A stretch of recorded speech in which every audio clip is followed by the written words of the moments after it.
Hello, dear viewers. Support me by subscribing to my channel and share my video if you like it. And also, make sure you comment your thoughts.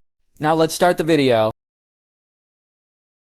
At the very top floor of LexCorp Tower, Lex Luthor stood amidst a cathedral of steel and circuitry. Lights shimmered off the unfinished frame of a towering android. Sleek, seamless alloy limbs, eyes that hadn't yet flared to life. Luthor had been working tirelessly, night after night, on this new creation. The design wasn't his alone. Far from it, the schematics came from the Justice League themselves. In their infinite wisdom, they had handed him the blueprints to Amazo, the godlike android that once nearly obliterated them under the naive pretense of collaboration. Fools. The only reason he hadn't been atomized when Amazo returned was because of Ashbourne. That man, mysterious, calculating, and unreadable, had somehow crossed paths with the android and convinced it not only to spare Luthor, but to become his adopted son. As if that wasn't absurd enough, Amazo was going to school. This was something Luthor to this moment couldn't understand. The sheer insanity of it all kept playing in his head over and over again. A godlike machine capable of rewriting physics, now learning about algebra and cafeteria etiquette, and yet it worked. Ashbourne had done it again somehow. He had diffused a weapon, not by destroying it, but by humanizing it. That alone was proof enough. Proof that Ashbourne wasn't just clever, he was dangerously insightful. He read people like open books. He anticipated them. Luthor had reviewed reports, the villains changing their ways, Ace following him on their first or second meeting, the shame Batman endured after their encounters. All calculated moves, orchestrated carefully. When Luthor thought of that, he gritted his teeth and let out a slow breath, admitting a truth he'd never speak aloud. He had a begrudging respect for Ashbourne, and beneath that, a flicker of fear.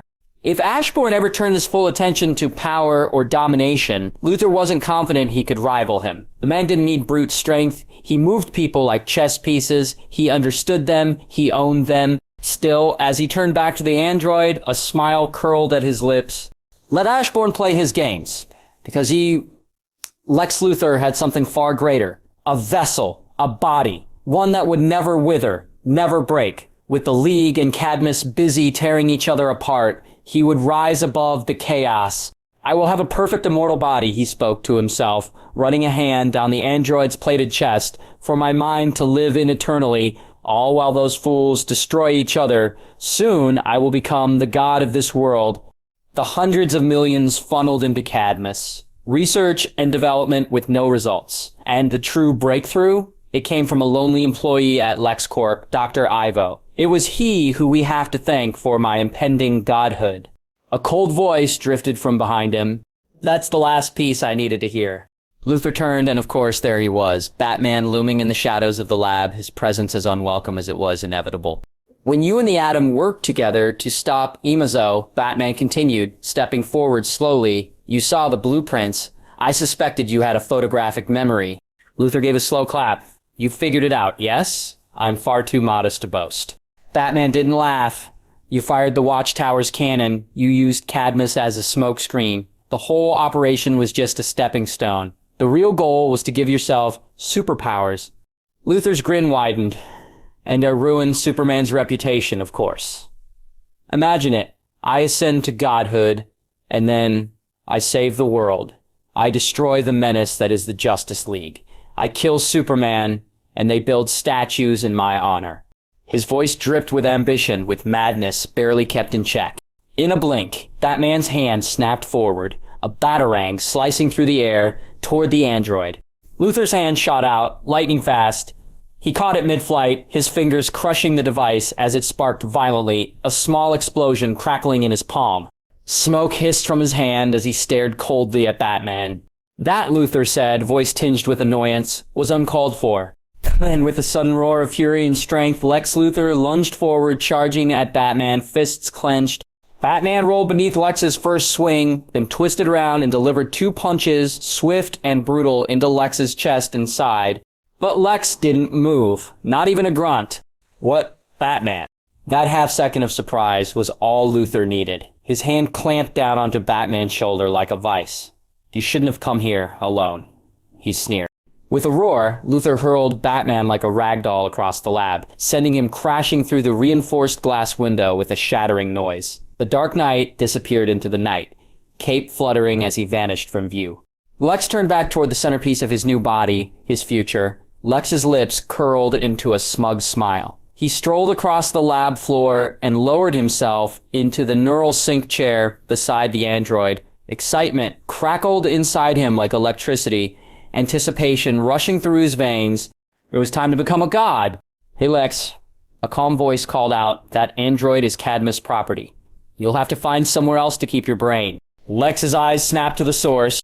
Amanda Waller stood at the door with a weapon aimed straight at the android.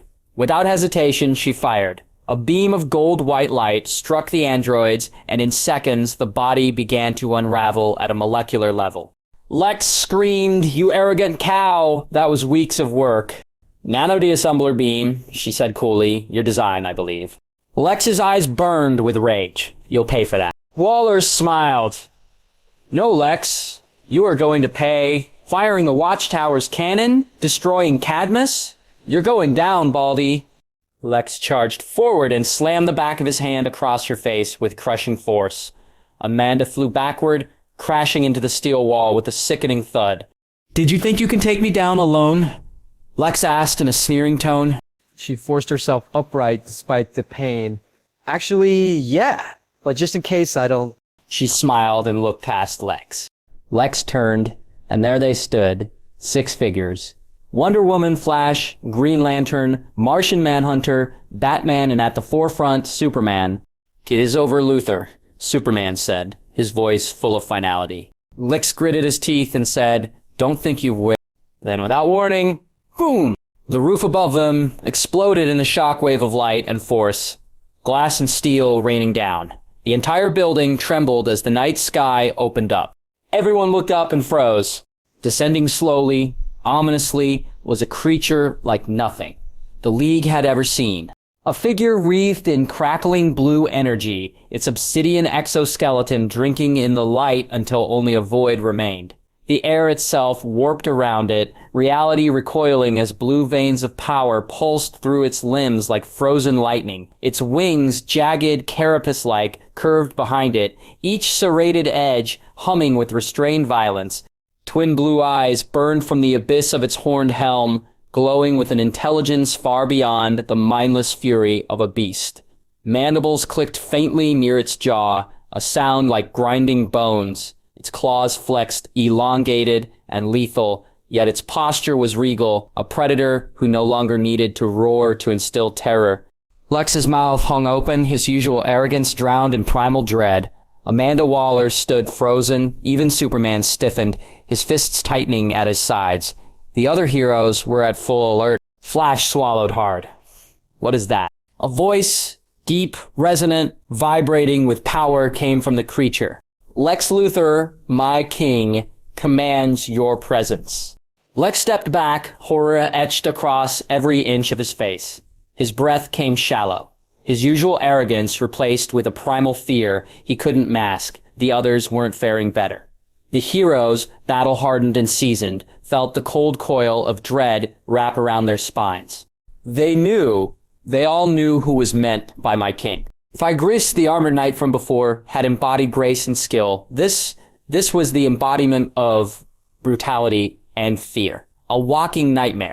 Superman stepped forward, his jaw tense, voice even. Lex has crimes to answer to, he said firmly. The shadow did not acknowledge him. It descended slowly, landing in the center of the shattered laboratory, surrounded by ruined tech and twisted steel. Its obsidian claws clicked softly against the floor as it took a step toward Lex. Lex recoiled. Just one step. The creature took another. Superman gritted his teeth and moved quickly, placing himself between the monster and its target. His cape flowed behind him, shoulders squared. I said, Lex is coming with us, he growled. Your king will have... Shock! Superman's words stopped. His eyes widened in shock. Sharp, searing pain burst through his body. He looked down. The creature's hand had impaled his shoulder, its claws puncturing skin that no weapon ever could. A spurt of blood splashed against the white of Lex's sweep and face. Then wish. With a violent, dismissive motion, the creature flung him aside like a rag doll. Superman crashed into a wall, bouncing off with a sickening crunch, blood smearing across the rubble. He hit the floor and didn't get up. Lex froze, too stunned to scream, too frightened to breathe. The Justice League, Wonder Woman, Flash, Green Lantern, Martian Manhunter, they all stood paralyzed. Even Amanda Waller's mouth hung open, unable to speak.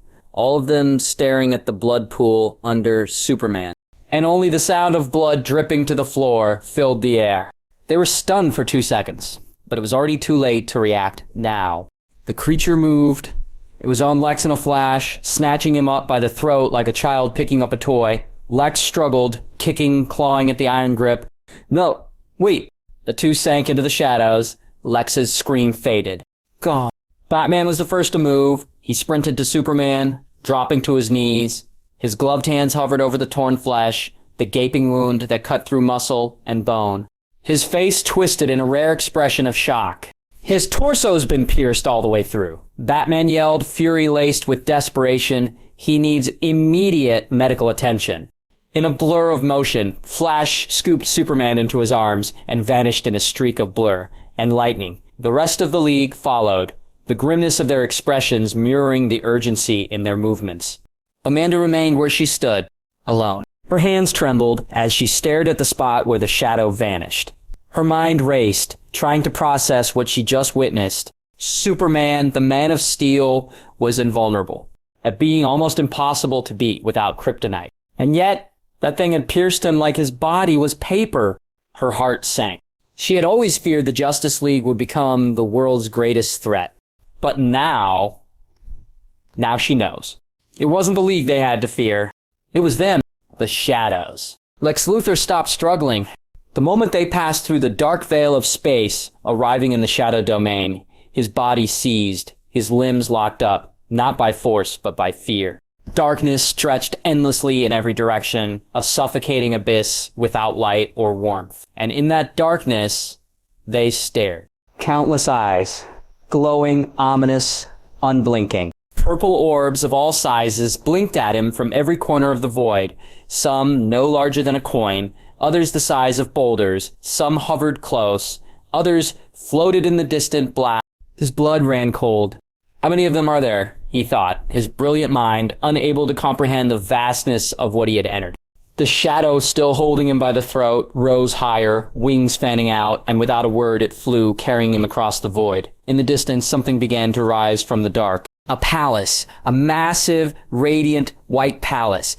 It was a stark contrast to everything around it, standing tall and majestic in this oppressive world of shadows and eyes. It glowed faintly, almost ethereal, as though it had no place in the nightmare realm that surrounded it. They entered. The creature dragged Luthor through long halls, the soles of Lex's shoes scraping loudly against polished white stone. He felt like a sack of potatoes being pulled behind a cart, and he didn't dare protest. Not here. Not in this place where he had no authority, no allies, no hope. The creature carrying him had changed. The once blue energy that crackled around it now glowed purple, its body darker, matching the hue of the many eyes that watched them from beyond the palace walls. The palace was pure white. Everything, the floors, the high vaulted ceilings, the silent, seamless walls, was carved from a stone that shimmered like polished pearl. Eventually, they entered a vast hall. Lex took it all in quickly.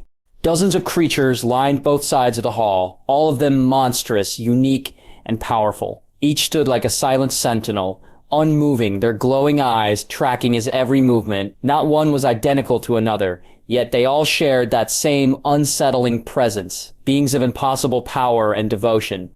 At the far end of the hall sat a white throne, empty. Lex's heart pounded. This was a throne room. He was in the court of the king. The creature dragged him to the center of the hall, and with unnatural strength, forced Lex to his knees. Lex didn't resist. He didn't dare. Then the shadow grabbed his head and pushed it into the cold, smooth floor. Lex grimaced, unable to move as the creature knelt beside him. And around him, all the others did the same. A wave of synchronized motion, the entire host of monsters lowered themselves in a bow. The silence was absolute. Then soft steps. Lex's ears picked them up before his eyes could see. Measured, confident steps echoed through the throne room. The steps stopped. Then came a voice, smooth, calm, and unbearably familiar. Rise. The pressure on Lex's head vanished. He looked up slowly and froze. There, sitting on the throne, was Ashbourne. A smile played on his face. Amused. Knowing. You have done well, Baru, Ashbourne said without looking at Lex. Lex followed his gaze and saw the creature that had brought him bowing even lower now, the air around it humming with pride and devotion. It knelt in complete reverence, shuddering slightly in what Lex could only describe as joy. Lex couldn't believe it. This thing, this monster that tore through Superman like he was paper, was practically giddy from receiving Ashbourne's praise. Ashbourne turned his gaze to Lex, smile gone, voice colder now. Now, Lex, he said softly, I had explained it to you. Warned you. I even tried to show you another way to play your game. His tone dropped, filled with disappointment, but all of it was in vain. You remained the same to the very end. He tilted his head, his eyes narrowing. You are a disappointment among humans. Lex twitched. His body tensed as fury surged through his veins. His pride, his ego, his entire being rejected those words. Disappointment, he hissed, lifting his head defiantly. I am a human, and yet I stood toe-to-toe with gods. I could threaten even Superman. If I had completed my perfect body, I would have become a god. You wouldn't dare speak to me like this if I had. His voice echoed off the walls of the throne room, but none of the shadows moved. No, Ashbourne replied calmly. Nothing would have changed. Even if you had completed the body and became a god, as you so proudly put it, that is all you would have been. Just another puny god. Lex clenched his fists, his teeth grinding together in frustration. Then why, he spat. Why did you bring me here? To insult me before killing me? Ashbourne chuckled, a quiet, humorless sound. As amusing as it is to see you like this, no. His eyes narrow. The outcome didn't change, and your choices remained the same. Not even with my interference. Which leads me to believe that Darkseid's revival, because of you, is inevitable at this rate. If I had left you to the League, they would have failed to stop it from happening. He took a slow step forward, his tone colder now. I simply think it's fair to let you hear the cause of your end.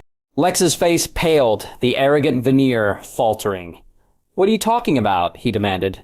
What does any of that have to do with me? Ashbourne's smile returned, but it was not kind.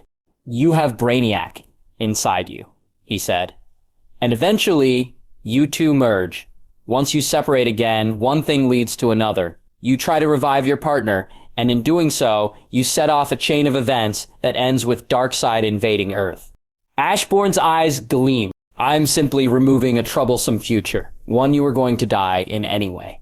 Lex opened his mouth to protest, but pain racked his body. Before a word could escape, he fell to the floor, clutching his chest as it twisted, his muscles spasming unnaturally. A scream ripped through him as his stomach bulged outward, forming a face, not just any face. Brainiac. Lex's voice trembled. What is this? But Brainiac ignored him, turning its forming eyes toward Ashbourne. I had planned to stay hidden until a more suitable body was ready, it said in its cold, metallic voice. How did you know I was there? Ashbourne's tone didn't change. I already explained I know how this ends, he said. Your program never completes. You are destroyed, regardless of what I do today. I'm just cutting losses here. He gestured slightly. Nothing personal. Brainiac didn't reply immediately, but a new glow sparked in its eyes. You are powerful, Ashbourne Black, it said. You crave knowledge. Yes, I can give you that. Every star I've consumed, every race I've cataloged, all of it can be yours. If we join forces. At the same moment, Lex cried out again, desperation filling his voice. Please, he begged, his eyes filled with terror, sweat running down his brow. Don't let it take me. Help me, please. You have the power. Ashbourne's eyes focused on Lex alone, ignoring the AI's offer. What makes humans special in the DC universe, and in any other, he said, voice low and steady, is not just their intelligence or creativity. It's their emotions. They have more than any other race, and they can control and repress them. Then he took another step closer. They can act on their goodness and be holier than angels, or give in to their malevolence and become worse than demons. Ashbourne's voice dropped, heavy with disappointment. Lex, you clung only to pride, power, obsession. You represent the worst humanity has to offer. Superman, the person you despise the most, and despite all his faults, naivety, and alien origin, he is more human than you. Ashbourne paused, letting every word sink before continuing. That's why you're a disappointment. Ashbourne stood up. It is too pitiful you had a path to greatness, he said quietly, yet you abandoned it. Then, without another word, he vanished, leaving only silence behind. Lex was left kneeling, trembling, his mouth opened to scream, but no sound came.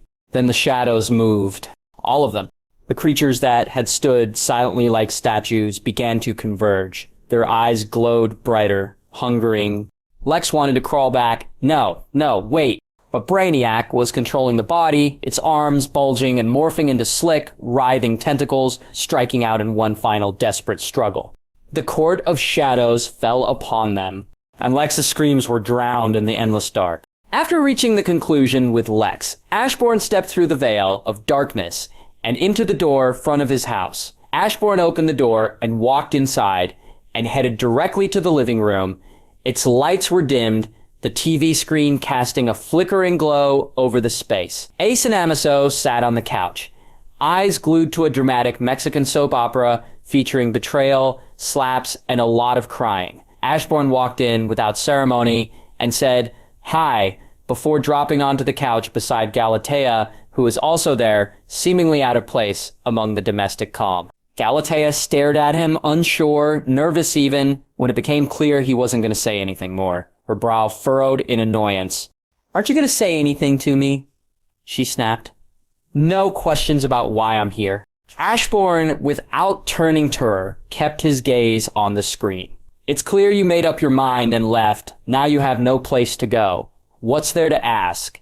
Galatea blinked, stunned by the casual dismissal. She looked at the two abnormal adoptees and said, "I thought their strange behavior and lack of concern when they saw me was just them, because of their nature. But I was wrong." Her voice hardened.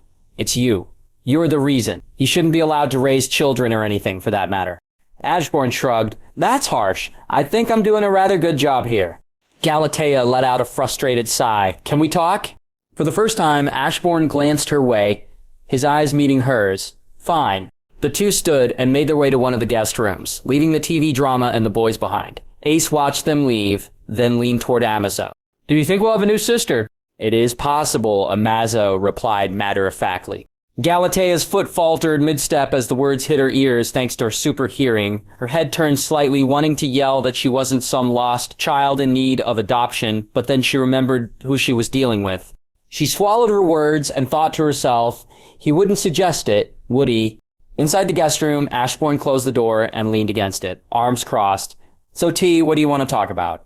Galatea hesitated, then spoke clearly. "I'm not with Cadmus anymore. I'm not with anyone. I have no place. I want to work like a normal person. I know you have given jobs to former villains before." Ashbourne tilted his head, studying her. "What made you think I'd agree?"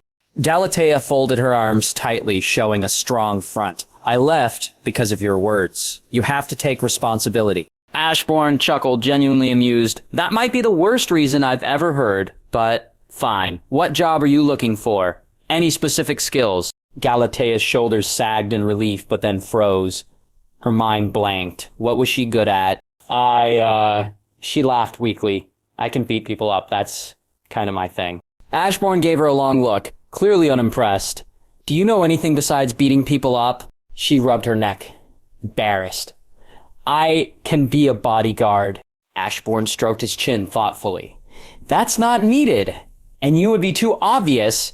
Amanda and the costumed crowd won't let a dangerous clone run around without raising red flags and rallying to hunt you. How about a chauffeur? Easy job, keeps you out of sight, and it pays well." Galatea's eye twitched. "That's the best you could come up with?" Ashbourne smirked. "Don't look down on the job. Mercy Graves became CEO of LexCorp after being a chauffeur. It's the highest known jump in the corporate ladder." Galatea sighed and gave in.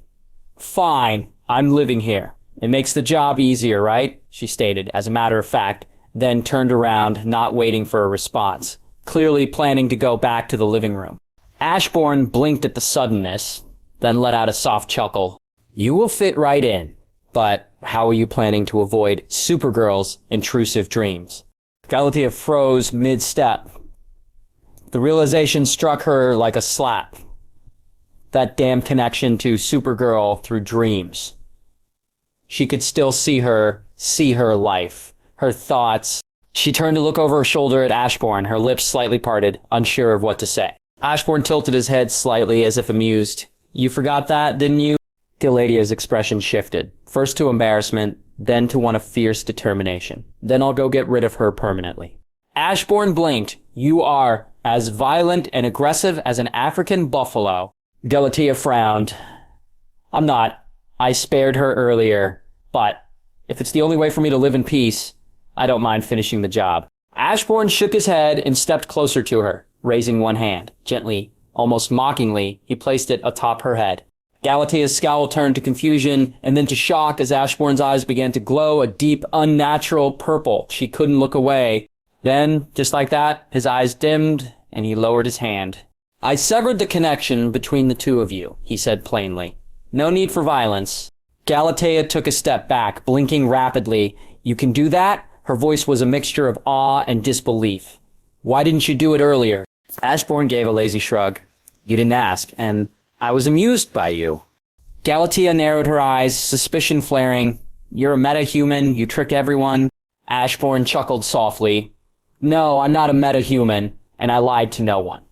I simply never bothered showing the tricks I can do. People assumed I was a normal person. His smirk deepened. That's on them. Ashbourne raised a single finger, and without another word, a wave of invisible pressure hit Galatea, her entire body locked in place, her arms curled inward, hugging her tightly, her feet lifted from the floor, her body floating as if pulled by unseen strings. Galatea's eyes widened, and for the first time, a flicker of fear danced across them. Shouldn't you be worried? She said weakly. What if Ace and Amazo hear us? Then, with a crooked grin, he added, so you do have that kink inside of you. How surprising. He turned and walked toward the door. Galatea stood there, cheeks flushed, a deep red, face a mixture of fury and shame. I'm not into that kind of play, she shouted at his back. Ashbourne waved over his shoulder. Whatever you say. I really am not into it, she repeated, marching after him. It's your fault for making it vague. Stop, come back here. While Galatea had taken her first step into a new life, far from Cadmus and the weapon life she led, the atmosphere in the watchtower was heavy with silence and sorrow. The usual energy that coursed through the League's headquarters was gone, replaced by an eerie stillness. Superman's grave injury cast a long, terrifying shadow across every corner of the station. Even the most hardened members of the League, those who had stared death in the face more times than they could count, were left shaken. Their friend, their leader, their symbol of strength and hope now lay in the medbay, his body barely clinging to life. The sight of him with a gaping wound torn through his side was a brutal reminder that even the greatest among them could fall. But no one felt it more than Kara. Supergirl sat in a room near the medical bay, nursing her wounds. Her face was bruised, lips split, ribs cracked, remnants of her encounter with the clone, Galatea. She didn't understand what had happened exactly. One moment she was being utterly overwhelmed, knocked down again and again, a mirror image of herself delivering punishment with ease, and then she had been spared. Galatea stood over her, victorious, expression unreadable, and then she walked away, just like that. As if Kara didn't matter. That stung more than the injuries. The clone had looked her in the eyes and decided she was better, that Kara wasn't even worth the final blow. And then she'd left. Abandoned Cadmus. Abandoned the mission. Abandoned her. It left Kara hollow, angry, confused. The pride she carried as Superman's cousin, the hope she held for being a symbol just like him, it all felt thinner now. Fragile. The clone had surpassed her and pitied her. And now, here she was, still sore, still reeling, and her cousin was fighting for his life, the last of her family, the last link to Krypton, the only one left of her people. According to the rest of the heroes present, the creature that did this, it didn't use kryptonite. It didn't cast spells or channel mystical forces. It didn't even seem to try. It had ripped into Kal-El with such terrifying ease. Kara couldn't stop replaying the image. That wound. That hole, if the strike had been aimed slightly to the side or lower or to the heart, he would have been dead. Just like that. And the worst part, she was scared. Truly scared. She believed in the near invincibility of her lineage, that very few things could harm them. But now, everything was shaken. The truth was cruel. She and Kal-El were defeated on the same day by different opponents without using their weakness against them. They lost in their own domain. What if next time there was no mercy? What if they faced one of these monsters again, and this time it ended with a corpse? What could they do then? She didn't have an answer, and neither did the others. Throughout the Watchtower, members of the League moved like ghosts, quiet, distracted, haunted. They'd always believed in Superman as the final line, the biggest weapon, the ace in the hole. But now the ace had fallen, and they didn't even understand what they were up against. A shadow army that came and went like mist. A monarch no one had seen. Abilities beyond their comprehension. Motivation unclear. Numbers unknown. The fear wasn't just for Superman. It was for all of them. Because something terrible was rising from the shadows. And they had no idea how to stop it. The morning sun brought warmth to the early hours of the day, and in the Black family villa, Ashbourne stood holding a bundle of black fabric under one arm and a pair of sunglasses and a flat black cap in his other hand. Galatea emerged from the hallway, brushing back her loose platinum hair with a yawn. Ashbourne tossed the bundle toward her. "This is your job outfit. It'll keep you out of the public eye." Galatea caught it and held the uniform up with one brow arched in skepticism. "A hat and sunglasses? Really?" Ashbourne smirked. "It's more than enough. You'd be surprised how often the simplest disguises work. Isn't that right?" Both Ace and Amazo, standing nearby with their backpacks ready for the day, nodded in unison. "Absolutely," Ace said. "It is statistically proven," Amazo added. Galatea let out a long sigh, but took the uniform anyway. In a blur of motion, she vanished from sight and reappeared 2 seconds later in front of them, now fully dressed in the uniform, black suit jacket, slacks, white shirt underneath, sunglasses perched neatly on her nose, and the cap tilted just enough to add flair. She struck a small pose, one hand on her hip. "What do you think?" Ashbourne nodded in approval. "Looks good." Ace gave a thumbs up. "Cool." Amizo tilted his head slightly, analyzing her. "By human standards, you should be considered stunning." Galatea grinned and pointed at him. "I like him already." Ashbourne gave her a dry look. "He's underage. Do anything out of line, and I'll be the one sending you to jail." Galatea rolled her eyes, hands in the air. "You're the one with the dirty mind." Neither Ashbourne nor the children responded, already turning to head out the door. Galatea, huffing in frustration at being ignored, trailed behind them. Outside, Ashbourne gave her a quick rundown. "I'm heading to Shadow Corp. You'll be dropping off Ace and Amazo at school." Galatea paused, blinking.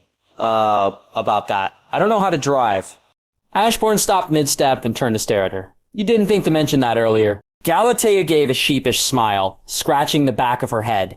"I forgot." Ashbourne let out a long sigh. "Fine. I'll drive him for now. But you're gonna learn." Galatea winced. "Don't I need an ID for that? I don't have one."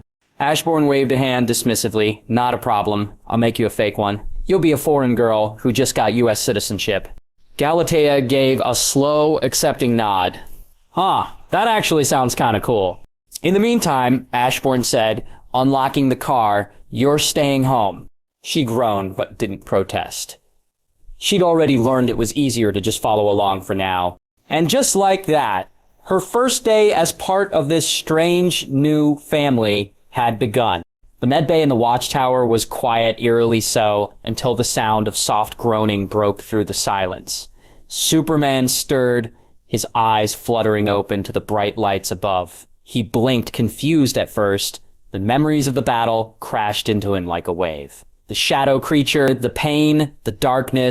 A chorus of gasps filled the room as League members gathered around his bedside. Wonder Woman, Flash, Green Lantern, and several others expressed their joy and relief. but the moment of celebration was short-lived. Superman attempted to move his arm and failed. His gaze shifted in confusion, then horror, as he realized he couldn't feel or control the limb on his right side. Batman's expression remained unreadable, but Martian Manhunter stepped forward, placing a hand on his shoulder.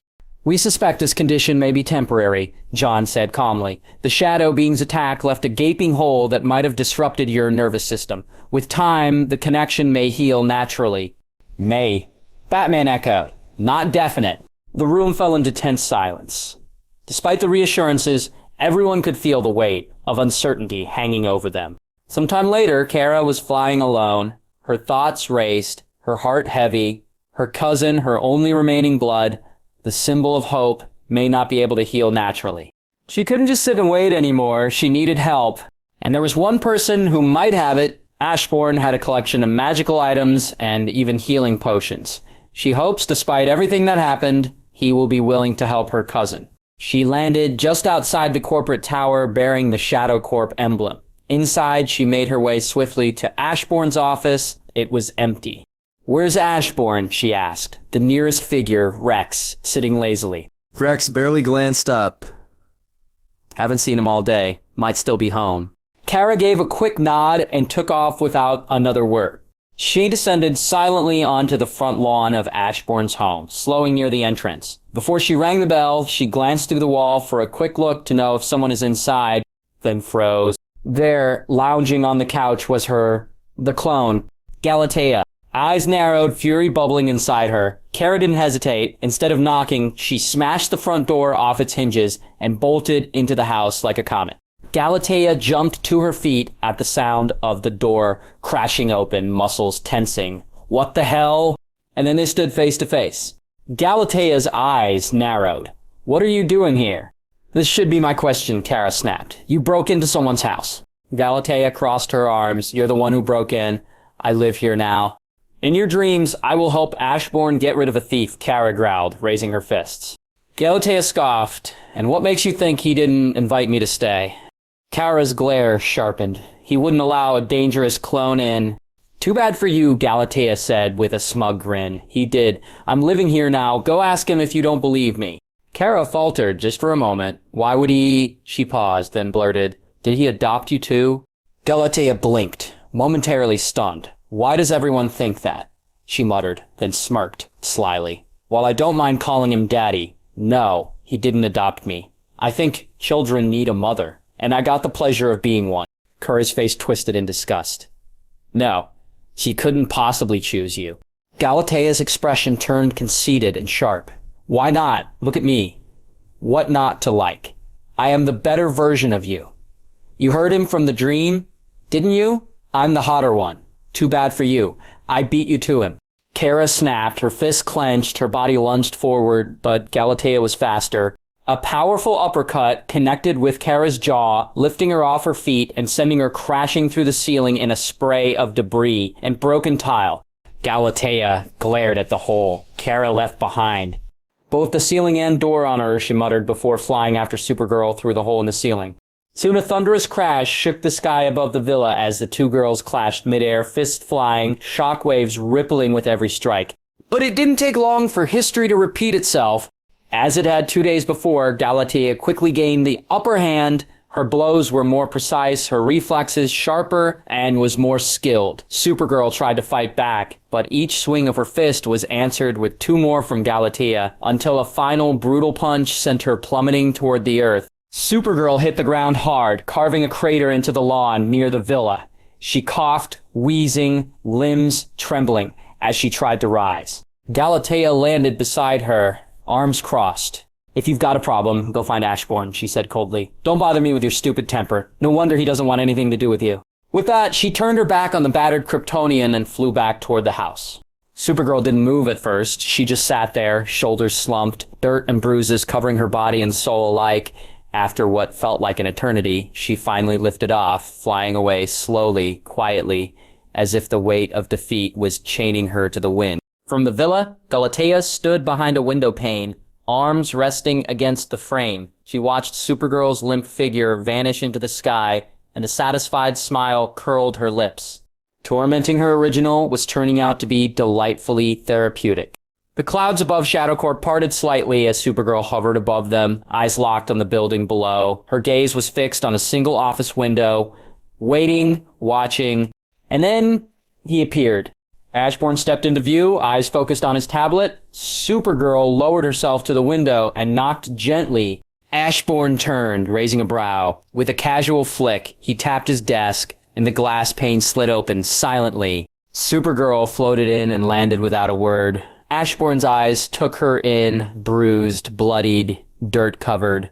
Her lip was split and her breathing shallow. He leaned forward, mildly curious. "What were you doing to get so roughed up?" Supergirl's answer was as bitter as it was short. "You're home." Ashbourne's brow lifted slightly in realization. "T beat you up, huh? So why were you looking for me?" She didn't answer him immediately. Her mind paused on the way he called her clone. They were close enough for him to call her T. She asked, "Is what she said true? She's living in your home now? And you want her to be with Ace and Amazo?" Without hesitation, Ashbourne nodded. "Yes, while she is not that confident, she can learn with time. Do me a favor and don't share that around. It'd be annoying if everyone knew." Her hands clenched into fists. That was all she needed to hear. Delatia hadn't lied. Supergirl stared at him, grief flickering across her face before it melted into anger. Ashbourne watched her silently. "She really hates her clone, more than I thought," he noted to himself. Then, unexpectedly, she took a deep breath and steadied herself. Her voice was quieter now, almost cold. "I won't tell anyone about this. If you give me a potion, like the one you gave Mr. Freeze." Ashbourne's eyes narrowed slightly, his head tilting. The words didn't sit right with him. Her tone was off. There was something calculated behind those eyes that wasn't usually there. It felt like a threat, even if she hadn't said it that way. For a moment, he considered calling it out, but then he looked at her again, battered, bruised, angry, and he waved the thought away. She was probably just exhausted and angry. Without a word, he opened a drawer, retrieved a vial of red liquid, and held it out to her. Supergirl took it without a thank you, without a glance, and flew off as quietly as she came. Ashbourne stood there, watching the empty space where she had been. Something was wrong. He knew it. But he turned back to his desk, closed the window, and went back to work. Nearly 2 months had passed since the fall of Lex Luthor. Thanks to Ashbourne's potions, Superman made a full and miraculous recovery. One moment, he had been a broken shell with a possibility to be crippled for life, and the next, he stood strong, as if the ordeal had never touched him. Superman had intended to visit Ashbourne personally to thank him for the potion, but someone kept him away. Kara. When she returned, it was clear she had been through something harrowing. Her smile didn't reach her eyes anymore. She was bruised and tattered, but she brushed off every concern with an almost mechanical insistence that she was fine. More troubling, however, was the way she acted regarding Ashbourne. The cousin who once spoke often and fondly of him now refused to even say his name. She threw herself into superhero work with a fanatical obsession that unsettled even Superman. When he finally confronted her about it, she stood stiff and stubborn, her voice hard. "I was beaten by my clone," she said flatly. "I was even shown mercy by her. I am the real one. I won't allow my clone to be stronger than me, better than me." Meanwhile, the world outside spun on. Cadmus, still alive and active, adapted carefully. Amanda Waller, once obsessed with viewing the Justice League as a looming threat, shifted her strategy. Now her eyes turned to a new danger, the Shadow Monarch and his soldiers. She still prepared weapons, still engineered contingencies, but now Cadmus whispered of alliances instead of wars. She viewed the Justice League as the best potential ally against what was to come. And in Ashbourne's house, life flowed with quiet, gentle rhythms. In Ashbourne's home, an eclectic spread of food piled high with everything from spicy tacos to rainbow-colored cakes decorated the long table. It looked more like a royal banquet than a casual gathering. But for Ashbourne, this was a moment worth celebrating. Today marked a milestone, the celebration of Amazo's newly developed taste buds. Ashbourne stood at the head of the table, arms crossed, grin radiating pride. "Taste," he declared, "is one of the greatest pleasures of life and one of the root causes for people to sin. That's why it matters." Sitting front and center, Amazo looked surprisingly eager. His eyes scanned the table before he reached forward, grabbed a triple-stacked burger, and bit into it. Amazo's expression, A blend of childlike wonder and mechanical fascination was so pure that Ashbourne couldn't help but nod in deep approval. "There it is," he said, pleased. "The beginning of a beautiful descent into indulgence." Meanwhile, T and Rex looked far less convinced. The two exchanged glances before Rex held his temples tiredly. "I'm not sure what's more concerning," Rex muttered. "How surreal our lives become, or the fact that a god-tier android is becoming a gluttonous gourmet." T arched a brow.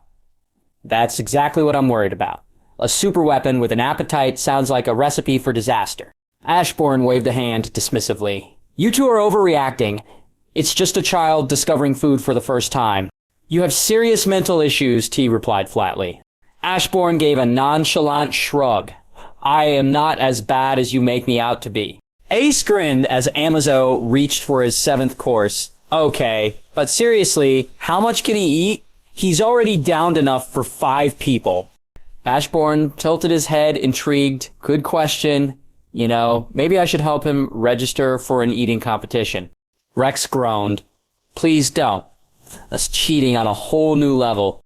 Just then, Ashbourne's phone rang. He plucked it from his coat, glanced at the caller ID, and answered with a smirk. "Hi, Harley. I've been doing fine. And you? Oh, that sounds nice. You got it, girl. Of course. You're always welcome to visit. We can talk then."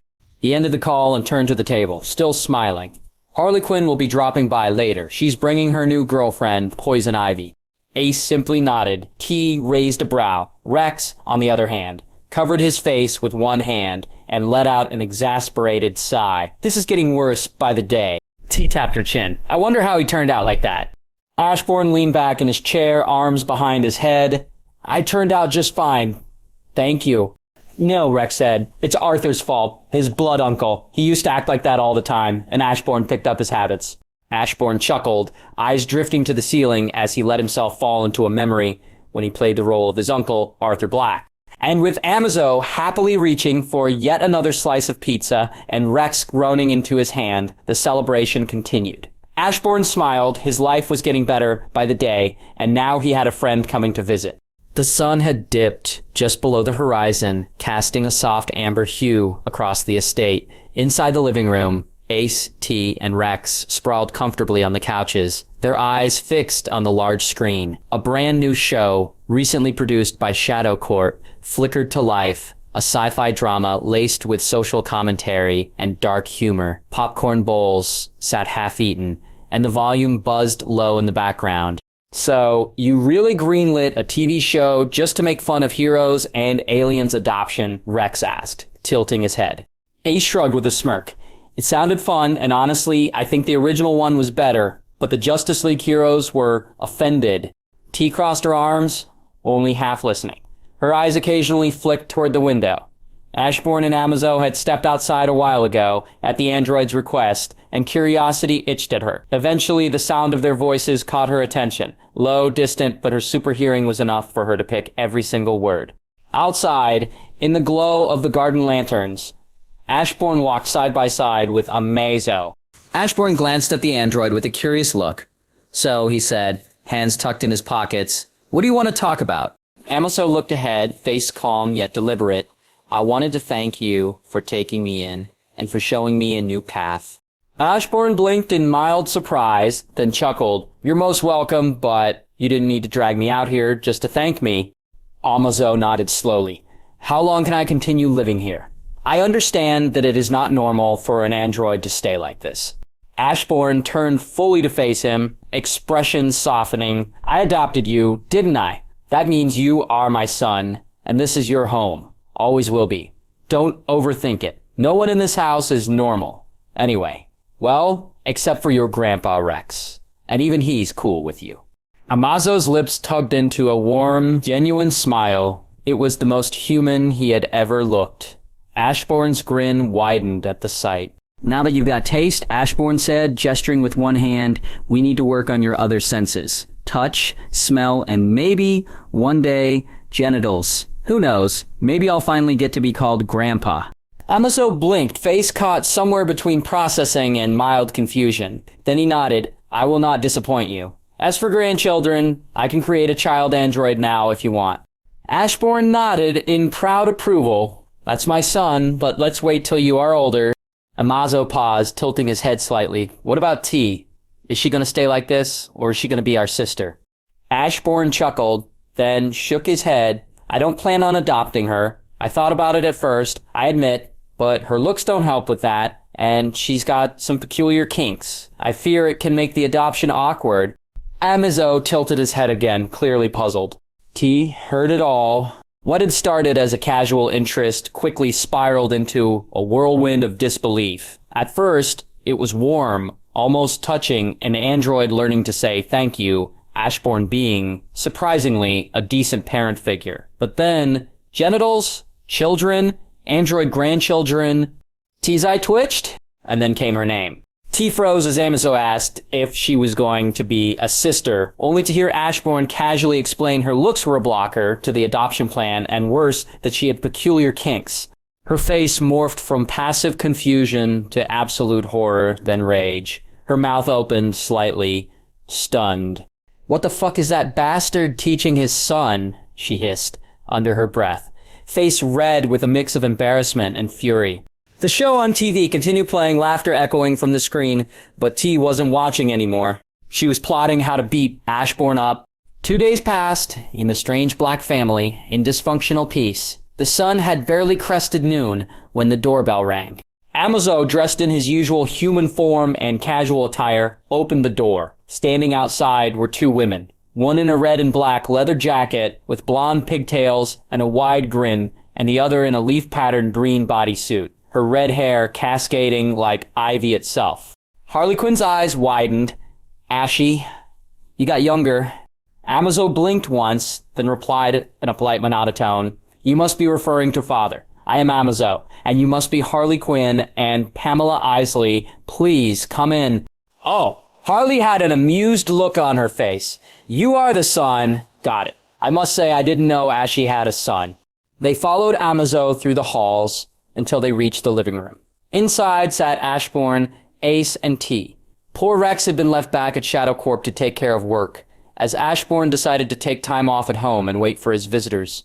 The moment Harley saw Ashbourne, she lit up, her grin widening. You didn't tell me you had a son that old, she cackled. You were a very naughty boy. Ashbourne smirked, arms crossed. I was actually quite well behaved. Amazo is adopted. He's also the most advanced android in the world. Harley raised a skeptical brow at Amazo. This? An android? Without hesitation, Amazo shifted into his towering 3-meter golden form, radiant and imposing. Then, with a soft humming sound, he reverted to his human appearance. Harley let out a long whistle. Now that's a son worthy of adopting. Ashbourne grinned. I know, right? His eyes turned to the woman beside Harley, Dr. Isley.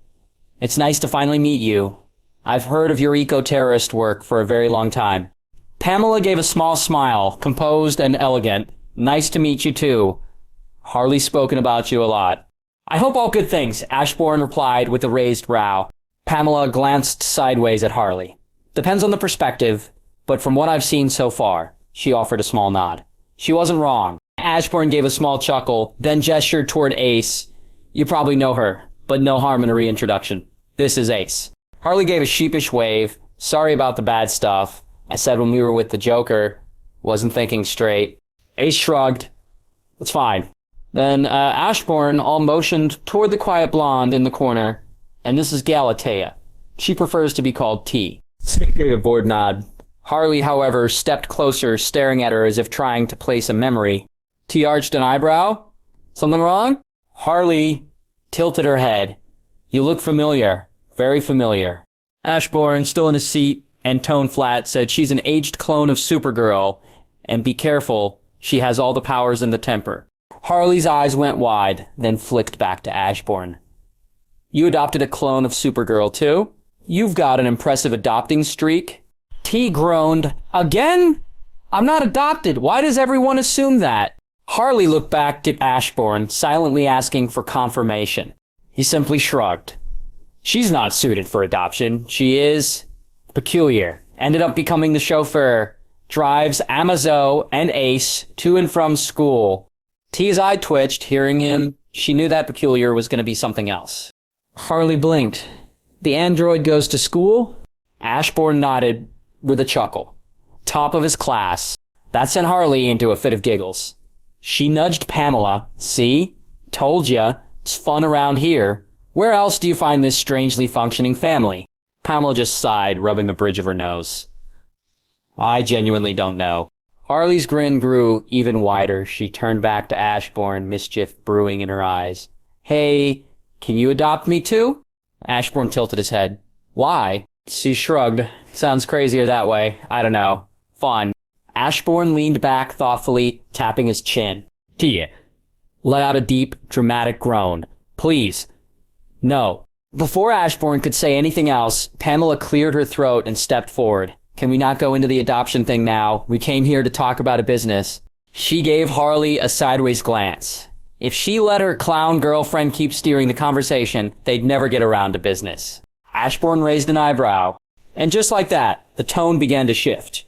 Ashbourne waved his hand casually, gesturing toward the chairs surrounding the coffee table in the middle of the living room. Let's hear your business, he said, his tone calm, inviting yet held undeniable authority. Pamela sat gracefully, legs crossed. I have a new project. It's called the Green Spine, she began. An eco-arcology that will be entirely self-sustaining. It will clean air, recycle water, generate its own power through bioengineered plant systems, and even house food farms and green tech startups. Ashbourne listened in silence, his fingers interlaced. Pamela continued. There will be a cash return, but the real value lies in the long-term gains.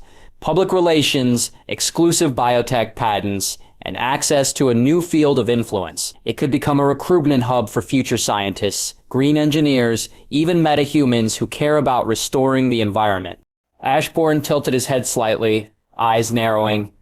And what made you think I'd agree to something like this? Before Pamela could answer, Harley leaned forward, propping her elbows on her knees and grinning. I did, she said. You don't care if someone used to be a villain, so if they're not stabbing you in the back, and Pam's not, I figured you would agree. This is a fair trade. She gets resources, you get return and benefits. Sounded like something you'd go for. Ashbourne chuckled. Very well, he said, but let's do it the proper way. Dr. Isley, take your time, draft a formal proposal and plan. I want specifics, exact goals, projected timelines, required funding, everything. We'll decide after I've seen that.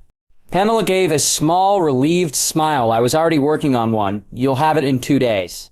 Ashbourne nodded approvingly. If you're working for me, I guarantee I won't allow any hero to interfere due to your past. You'll be under my protection. But his smile vanished, and a subtle shift in the room's atmosphere made everything feel heavier. His next words were delivered evenly, yet each syllable was laced with power. If you try to start some plant kingdom under my nose, or decide humans are good only as plant fertilizer, you won't like what's coming your way. His smile returned instantly. Just a warning. I sincerely hope we can work together without trouble. Pamela's heart stuttered. She wasn't new to threats, or men who postured for control, but something about Ashbourne was different. He didn't move, he didn't raise his voice, and yet she felt colder than she had in years, as if his presence alone pressed down on her lungs. She swallowed and stood slowly. Thank you, she said with a strained voice. Harley blinked, watching her girlfriend with mild concern. Her eyes flicked between Pamela's stiff back and Ashbourne's pleasant and relaxed smile. Well, Harley said, hopping to her feet with a bounce, we should totally go drinking sometime, shake off all the formalities. She gave the others a cheery wave and followed Pamela out the door, glancing back just once at Ashbourne. Once they were gone, T asked, what did you do to her? She looked scared by the end. Ashbourne remained seated. I did nothing. T rolled her eyes. Uh-huh. Right. She stared at him for a moment, then asked bluntly, are you really going to fund Poison Ivy? The Ashbourne shrugged. Why not? Worst case scenario. She backstabs me. He paused, eyes gleaming faintly. In that case, I'll take over her work and get rid of her. Kikyo gave him a sidelong glance. You're messed up. Ashbourne just smiled. I am not. Dace, who had been silent, finally spoke. Why would she choose plants over humans? Ashbourne glanced at her, his expression softening slightly. Poison Ivy, or Dr. Pamela Isley, believes plants are pure, uncorrupted by greed, malice, or war. She sees humanity as a virus to the earth, polluting, overpopulating, destroying. To her, choosing plants isn't betrayal. It's loyalty to the earth. Ace looked down, thoughtful. But aren't humans part of Earth too? She doesn't see it that way, Ashbourne replied. To her, we're invaders on a host body. She used to think wiping us out was the cure. Now she believes in wiping the bad apples among us. He leaned back in his chair, a small smirk tugging at his lips. Funny thing, if you really think about it, we're the ones who need protection from plants. They give us oxygen to grow, keep us alive long enough to thrive, and when we die, we rot and feed them. It's the long game. Ace gave a slow, curious nod. So they keep us alive just to eat us in the end. Kay paused mid-sip of her drink, her head turning slowly toward Ashbourne. She squinted. Yup, you're messed up. Ashbourne chuckled, not the least bit offended. Just a little perspective. The evening sun cast long shadows across the black villa as its master sat in the living room, a thick, neatly bound document resting on his lap. The proposal was extensive. Pages of schematics, cost projections, environmental impact analyses, logistics, and timelines. Pamela Isley had delivered on her promise. Every detail of the Greenspine project was accounted for. Ashbourne's fingers tapped thoughtfully on the margin. It was impressive, more so than most corporate pitches he'd read. The environmental benefits were undeniable. The economic prospects, while modest, came with hidden value in patents, recruitment, and long-term brand expansion. But there was one glaring issue. The land. Pamela had suggested a location near Gotham, and Ashbourne, without needing to think twice, had decided absolutely not. He didn't trust Gotham's chaos not to interfere. His thoughts drifted to the outskirts of Metropolis. The land was cheaper and came with fewer potential attacks. The only issue, the soil, it was lifeless, dry, and incapable of supporting the type of greenery Pamela envisioned. But that could be fixed. He was still reading when T strolled into the room, balancing a drink and a bowl of snacks. She gave him a playful smirk. You work even at home. You are no fun. Ashbourne blinked at her. I think you should work more. At this rate, you'll become a fat bum. T froze, her face slowly contorting into a scowl. She raised her middle finger without a word. Ashbourne raised his hand. Ruler's authority rippled through the room like a silent wave, wrapping around her body like invisible chains. T stiffened, eyes wide. I can't have you corrupting my innocent children, Ashbourne said solemnly. They're in their rooms, and you are the only source of corruption around here, T growled, unable to move. Amazo can hear and see everything. T's scowl deepened. He is an android. Ashbourne stood. You've been lazy lately, for your own good. You're coming with me. In a blink, the living room vanished. They reappeared on the edge of a vast, barren field, miles outside Metropolis. The wind was cool. The air smelled of dust and weeds. T looked around, confused. You can teleport. I have many talents, Ashbourne replied casually. She raised an eyebrow. Why'd you bring us here? I'm buying this land tomorrow, Ashbourne said, surveying the area. T blinked. And? Ashbourne smiled. We need to prepare it for Pamela's project. She stared at him, not moving, waiting for the next part. Ashbourne raised a hand. A shovel materialized out of thin air and landed in her arms. T looked from the shovel to the barren land. You want me to dig? We need to remove the current topsoil and rocks, then replace it with red soil. That'll make it suitable. Don't you have people to do this? Why bring me? Ashbourne shrugged. Because you can be super digging girl. Way faster than normal humans. Also, you've gained weight. This'll help you burn it off. Her face twisted from confusion into pure, unfiltered rage. I'm not gaining weight, she snarled. Then prove me wrong. Move faster. I'm not doing this alone. Ashbourne shook his head, clearly disappointed. Fine, you lazy bum. He lifted his hand again. A shimmering globe of purple energy surrounded them. No one can spy on us now. From the shadow at his feet, darkness churned and twisted. Hundreds of humanoid figures rose, faceless beings made of ink-black shadow, each holding a shovel in hand. T's mouth fell open. Her eyes narrowed. You are... Yes, Ashbourne said, not needing her to finish. They are also soldiers for cleanup duty, Ashbourne said, folding his arms. Why do you think the house is always spotless and dust-free? T looked genuinely stunned.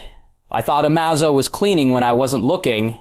Ashbourne sighed. You're hopeless. T's eye twitched. What? How am I supposed to know that? Ashbourne replied. Your room is getting cleaned up when you are driving Amazo and Ace to school. Your laundry is getting done. Even the underwear you left on the floor of your room was cleaned and put back in its place. Did you not wonder how that happened? Who was doing it? T was stunned and then said, My underwear? Ashbourne replied, My shadows are diligent and tireless, and the only time I heard them feeling tired about something was when mentioning you. One even said you could learn from Ace and Amaso. Congratulations, you are a handful, even for a tireless shadow. T's face turned red, hearing that. Ashbourne smiled as if satisfied by her state, and pointed to the shovel in her hand. T looked back at the shovel in her hand, then at the tireless shadows digging away. Fine, she muttered, but if I find out one of them tried to peep on me in the shower, I'm burning them all. That's your concern? Oh, trust me, they have no interest in you at all. Ashbourne replied with a faint smirk. The stars began to peek through the sky as the shadows and T dug deeper into the earth, preparing the soil for Pamela's vision. The morning sun rose over Metropolis, casting golden light on a pair that looked wildly out of place together. Ashbourne walked with an expression of deathly boredom, hands buried in his coat pockets, while T led the charge, storming through store after store with the determination of a general on a warpath. After an entire night of digging, moving soil, and being surrounded by a shadow army of shoveling minions, T had discovered her favorite outfit stained and torn beyond salvation. Naturally, she dragged Ashbourne out at the crack of dawn to suffer for it. This is the third store, Ashbourne mumbled, trailing behind her as she vanished into yet another boutique. And it won't be the last, T called back, arms already full of bags from the previous two. She flitted from one display to another, snatching tops, skirts, jeans, and jackets like a whirlwind. When T was finally satisfied, they stepped out into the street, the breeze warm and the sun bright overhead. Ashbourne walked beside her, carrying several of her bags like an assistant. That was a pain, he muttered. It wasn't that bad, Ashbourne said. You gotta move, sweat a little, and enjoy yourself late at night. What more do you need? T gave him a sideways glare, her lips twitching. Only you would say that. You dirty asshole. Ashbourne let out a long, dramatic sigh. I am a normal person with normal aspirations, but I suppose I shouldn't expect understanding from someone with peculiar interests. T's head snapped toward him. Peculiar interests? Don't act all innocent now, kinky girl, Ashbourne said with a slight smirk. T growled, nearly stomping her foot. You are the pervert here. Ashbourne shrugged. Sure, keep telling yourself that. T raised a bag, threateningly like she might hit him over the head with it, but instead rolled her eyes and kept walking. Ashbourne walked on in silence, staring at the city ahead of him. He didn't say it out loud, but he knew this was what balance looked like, chaos wrapped in sarcasm, stitched together by mutual disdain and strange affection. He could get used to it, maybe. High above the skyscrapers, Supergirl hovered in the air. She had been patrolling the city early in the morning when her gaze landed on Ashbourne and her clone walking side by side. She couldn't resist eavesdropping on them, and the more she listened, the angrier she grew. She didn't need to hear the details to know what late-night activity the two were talking about. And for a moment, she wanted to swoop down and declare that she wasn't worse than her clone, that she was better. But she held back. As furious as she was, she feared making a fool of herself even more than she already had. A week passed in the blink of an eye, and with it came the long-awaited visit. Ashbourne stood at the edge of the sprawling construction site just outside Metropolis. Pamela Isley and Harley Quinn stepped out of the transport vehicle Ashbourne had sent for them, both women blinking at the surreal sight in front of them. Pamela's eyes widened, genuinely stunned. You have got to be kidding me, she muttered, taking a few steps forward. You already bought the land, fixed the soil, construction is already in progress. Ashbourne nodded, calm as ever. Correct. Pamela turned to him, still reeling. How did you do this? It's too fast. This should have taken weeks, just to begin. Ashbourne gave a slight smirk. A mix of magic and super digging girl. Pamela blinked, confused. Super digging girl? Harley, who had just finished checking out a half-constructed dome, perked up. That sounds interesting. Who the hell is super digging girl? Ashbourne raised a finger and said proudly, "A blonde, lazy alien clone living in my house with a shovel in her hand." It took a moment, but Pamela suddenly remembered. "Oh, the Kryptonian clone." Harley burst into laughter. "The original was forced into construction work, right? And the clone becomes a digger. You really do know how to put him to work." Ashbourne gave a nonchalant shrug while Pamela finally let a smile slip. Her eyes scanned the progress again, this time with a glint of genuine optimism. "At this pace, how long do you think until it's done?" she asked softly. 6 months at most, Ashbourne replied confidently. Pamela's lips parted slightly, eyes gleaming. 6 months, she whispered, her excitement breaking through her usual composure. Ashbourne, however, tilted his head, watching her carefully. "So, are you going to continue being a Gotham villain after this?" Pamela froze. Harley's voice cut in without hesitation. "Of course she is. She's my partner." Ashbourne looked at them both and said matter-of-factly, "In that case, her name will be left out of the project. She can manage and oversee it, but not officially. And Harley, this project will take considerable time from Pamela. She might not be as available as she is now." The words sank like stones in the silence that followed. Harley slowly turned to look at Pamela, frowning.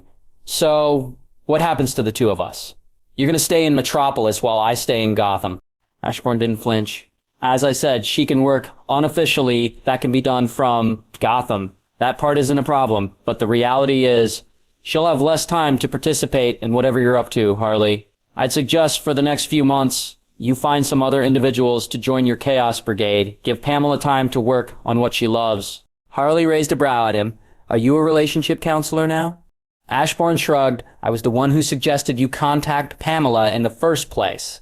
I consider your relationship a personal project I need to groom." Harley blinked, then laughed. "You're insane." Ashbourne gave a small smile. "You're welcome." The door clicked shut behind him as Ashbourne stepped into his home. The afternoon light slanted through the wide windows. He walked inside, and there, right where he expected her, T sprawled across the couch, one leg dangling off the side, eyes fixed on the TV, with the remote resting loosely in her hand. She didn't glance his way as he entered, just let out a faint, "You're early." Ashbourne settled into a nearby chair. "Pamela liked the progress," he said plainly. "She wanted me to thank you for the help. On the other hand, Harley thinks you've got a bright future as Super Digging Girl." T groaned, tossing the remote at him. He caught it effortlessly. She commented, "You're really going all in with the Green Lady project, huh?" Her eyes lingered on him, not in annoyance, but in something quieter, thoughtful. "Sometimes I really wonder what's up with you. What do you want, Ashbourne? Do you have a dream or something you're chasing?" Ashbourne didn't reply at first. He leaned back, crossing one leg over the other. "Why the sudden interest?" T sat up a little straighter, arms wrapped around her knees now. "I've been here for months," she said softly, "and I like it. I really do. The peace, the calm, even the weirdness of this place. But I don't feel like I have a purpose. I'm not that different from Amazo if you think about it, just a living weapon with nothing to aim at. So I wonder, what about you? What do you really want? Where are you going with all of this?" Ashbourne was quiet again, then almost with a note of surprise, he said, "You're the first person to ask me that." He stood, walking slowly toward the window, hands tucked behind his back.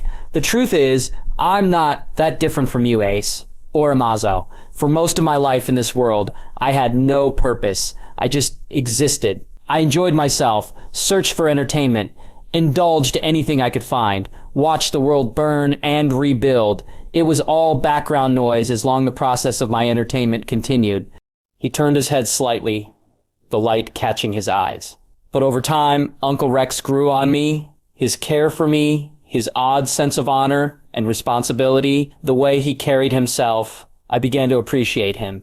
Then Ace came along, broken, cold, and a future stolen from her. She reminded me of myself. I understood her misery, her suffering, and I pitied her. That's why I took her in. Amazo had no purpose either, just like I didn't, so I took him in as well." Ashbourne turned back to face her, his voice low and firm. "You could say that now. I only want to watch them grow, to build a better life for themselves. I want to see them break from the cycles that trap them, and they are moving forward every day. For that, I am proud of them." T looked at him in silence, then asked, "What about me?" There was a rare look in her eyes, earnest, open, vulnerable. Ashbourne tilted his head slightly and smiled. Because you walked away. Because the moment you realized you weren't truly chained, you took the reins of your life. And that's something I respect. T held his gaze, her usual cocky smirk absent. Ashbourne sat back down, his voice quieter now. T, I've lived longer than you realize. I've fought, killed, bled, and watched destruction and death on a scale you can't begin to imagine. I watched one of the cruelest cycles spin to its bitter end. I've seen those who were created to bring justice twist themselves with hatred. I've seen what beings become when they pursue purpose above all else. How depraved, how blind. I know what it truly means to be chained, without a choice in life. And I witnessed the end when all that remain is desolation and silence. He exhaled. His voice for the first time had a hint of sorrow. And after all of it, after everything I've seen and endured, I came recently to one conclusion about our existence. He looked her directly in the eye. Our existence only has value in the bonds we make, in the moment we live in. That's the only thing worth anything. Not power, not justice, not purpose, just the connections and the moment we live in. That's what matters. That's what shapes us. We live to watch and affect others, to be affected by them. And when we die, the only proof we were ever here is in how they remember us, in how they tell our story. T stared at him for a long time. And for once, she didn't have a snarky comment. Only silence. And maybe, just maybe, a flicker of understanding. Nearly 2 years had passed. Ace and Amazo both graduated from school, celebrating a milestone that felt enormous. Soon they would begin university, a prospect that had Ace practically bouncing off the walls. She was thrilled at the thought of seeing Courtney Whitmore regularly again. Though the two stayed in contact, it hadn't been the same since Courtney graduated a year earlier. Amazo, too, had changed. He no longer wore the emotionless mask of a machine. He smiled. He sighed in exasperation when Ace dragged him into shopping sprees. He even expressed pity for sitcom characters during TV nights. The cold, relentless android he once was had melted away, leaving behind something almost human. Even Galatea found herself drawn into the peaceful life.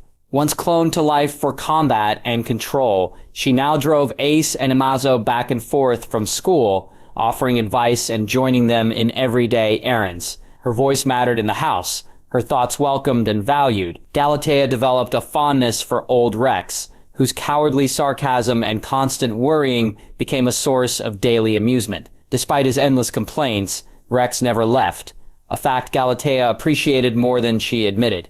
All three of them, Ace, Amazo, and Galatea, knew they owed it all to Ashbourne. He had taken them in when the world wanted nothing but to get rid of them. He gave them shelter, a future, and something even rarer, trust. It was only natural that they decided to throw a surprise party for his 25th birthday. They sent out the invitations with care. Old friends, new ones, even the unlikely. Hive Rex and the 4 ex-villains of the Hive were first to RSVP, eager to reunite. Victor Freeze and his beloved wife were coming too, the good doctor finding a rare pocket of happiness in his once tragic life. And then, perhaps most surprisingly, Harley Quinn and Poison Ivy, or Pamela, as she now allowed close friends to call her, accepted with delight. Harley had become a regular voice in Ashbourne's life, calling him randomly to chat about her latest escapades, her motley crew, and all the bizarre things Gotham offered. On the other hand, Pamela appreciated Ashbourne. He was the reason why she and Harley became a thing, and he was the one to help her fund her environment without worrying about funds or profit. Now the house buzzed with activity as the guests waited eagerly. Rex leaned back in his chair, arms folded as he mused aloud. "You ever notice," he said with a smirk, "that all Ashbourne's closest friends are villains, or ex-villains? It's like he's allergic to good people." Harley burst out laughing. "Of course he is. That guy would have been a top-tier supervillain, you know. Real shame he refused to be my second in command." She winked mischievously. A chorus of chuckles and murmured agreements followed. There was a collective understanding in the room. Ashbourne was something unique. The man who had dragged the Justice League to court not once, but twice, and won both times. Who had humiliated Earth's greatest heroes without even trying to. If he wanted to, he could have shaken the world. Instead, he chose peace. And today, they would celebrate that choice, and the man who made it possible for them all to have second chances. As Imazo prepared to teleport Ashbourne home, the group waited with smiles and hidden party hats, ready to show him just how much he meant to them. Soon, a brilliant flash of light illuminated the living room, and from it emerged Ashbourne and Amazo. The room instantly erupted into loud cheers and shouts. "Happy birthday!" The group of questionable but very eager characters screamed in surprise and excitement. Ashbourne blinked once, caught off guard by the sudden noise, but then smiled warmly. "Thank you," he said, genuinely touched. Before he could even properly step into the room, the strange crowd began rushing him with their gifts, an odd, chaotic parade of colorful packages and makeshift wrapping jobs.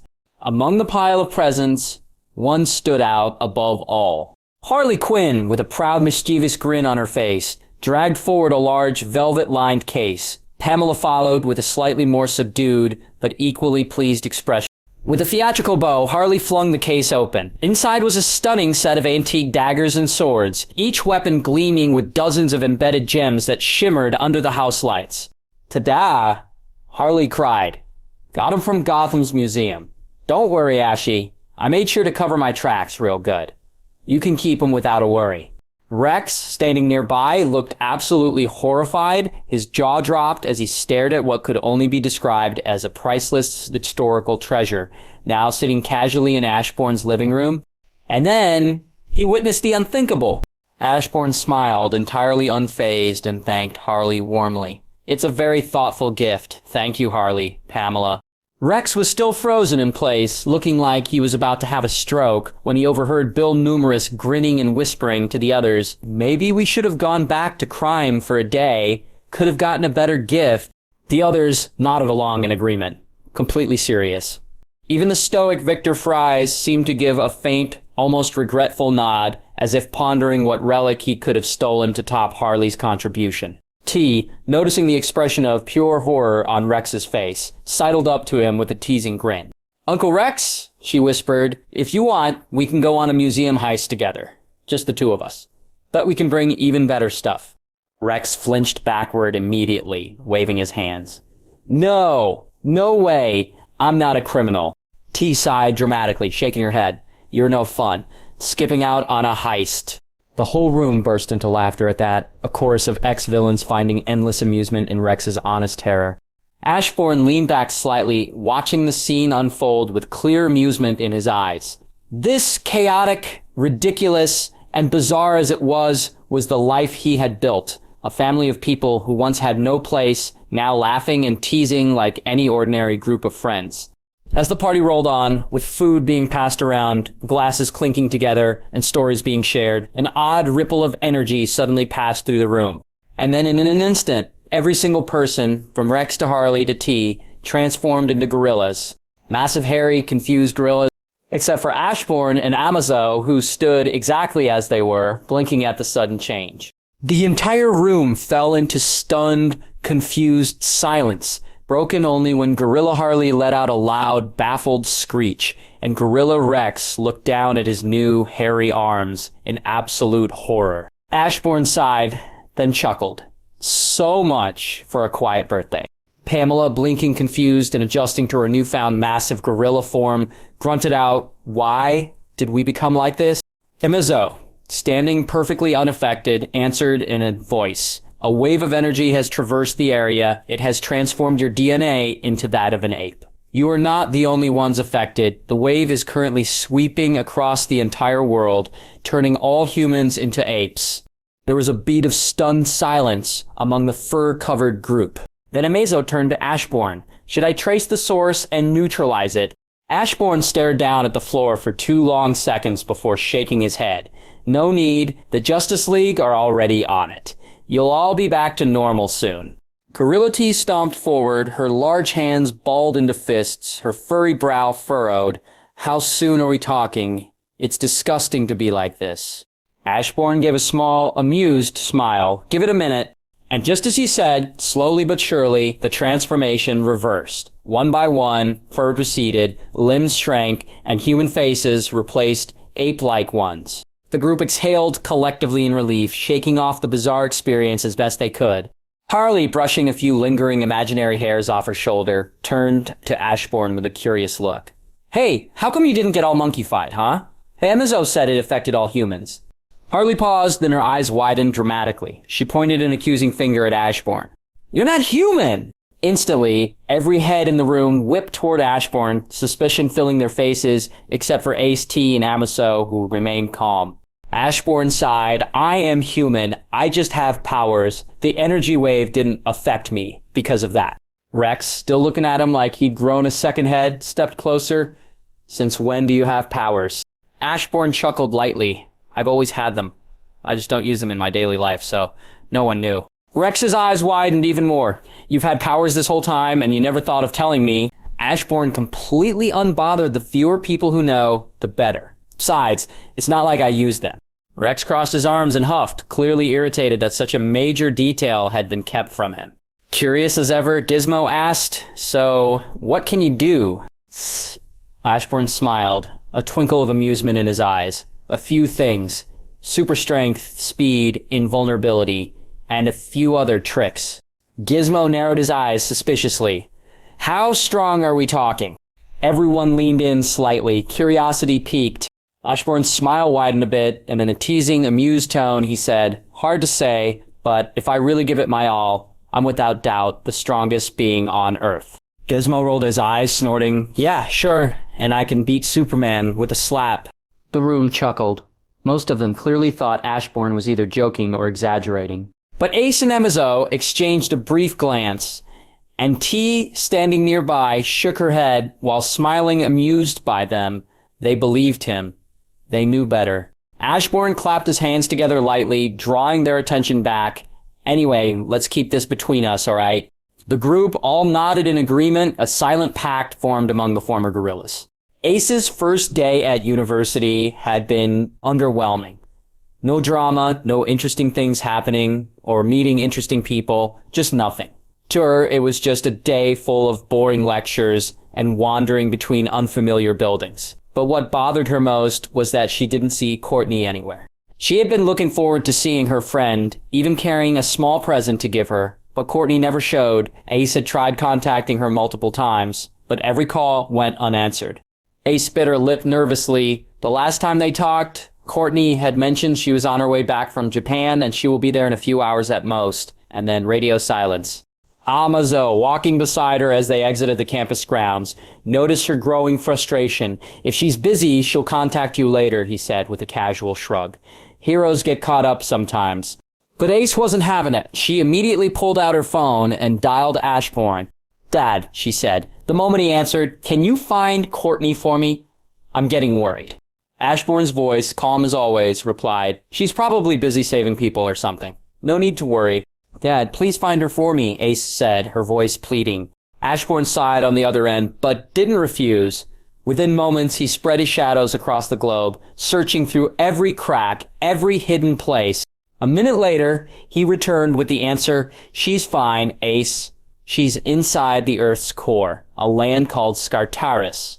Some magician pulled her and a few others there to help fight a war. They'll probably be okay.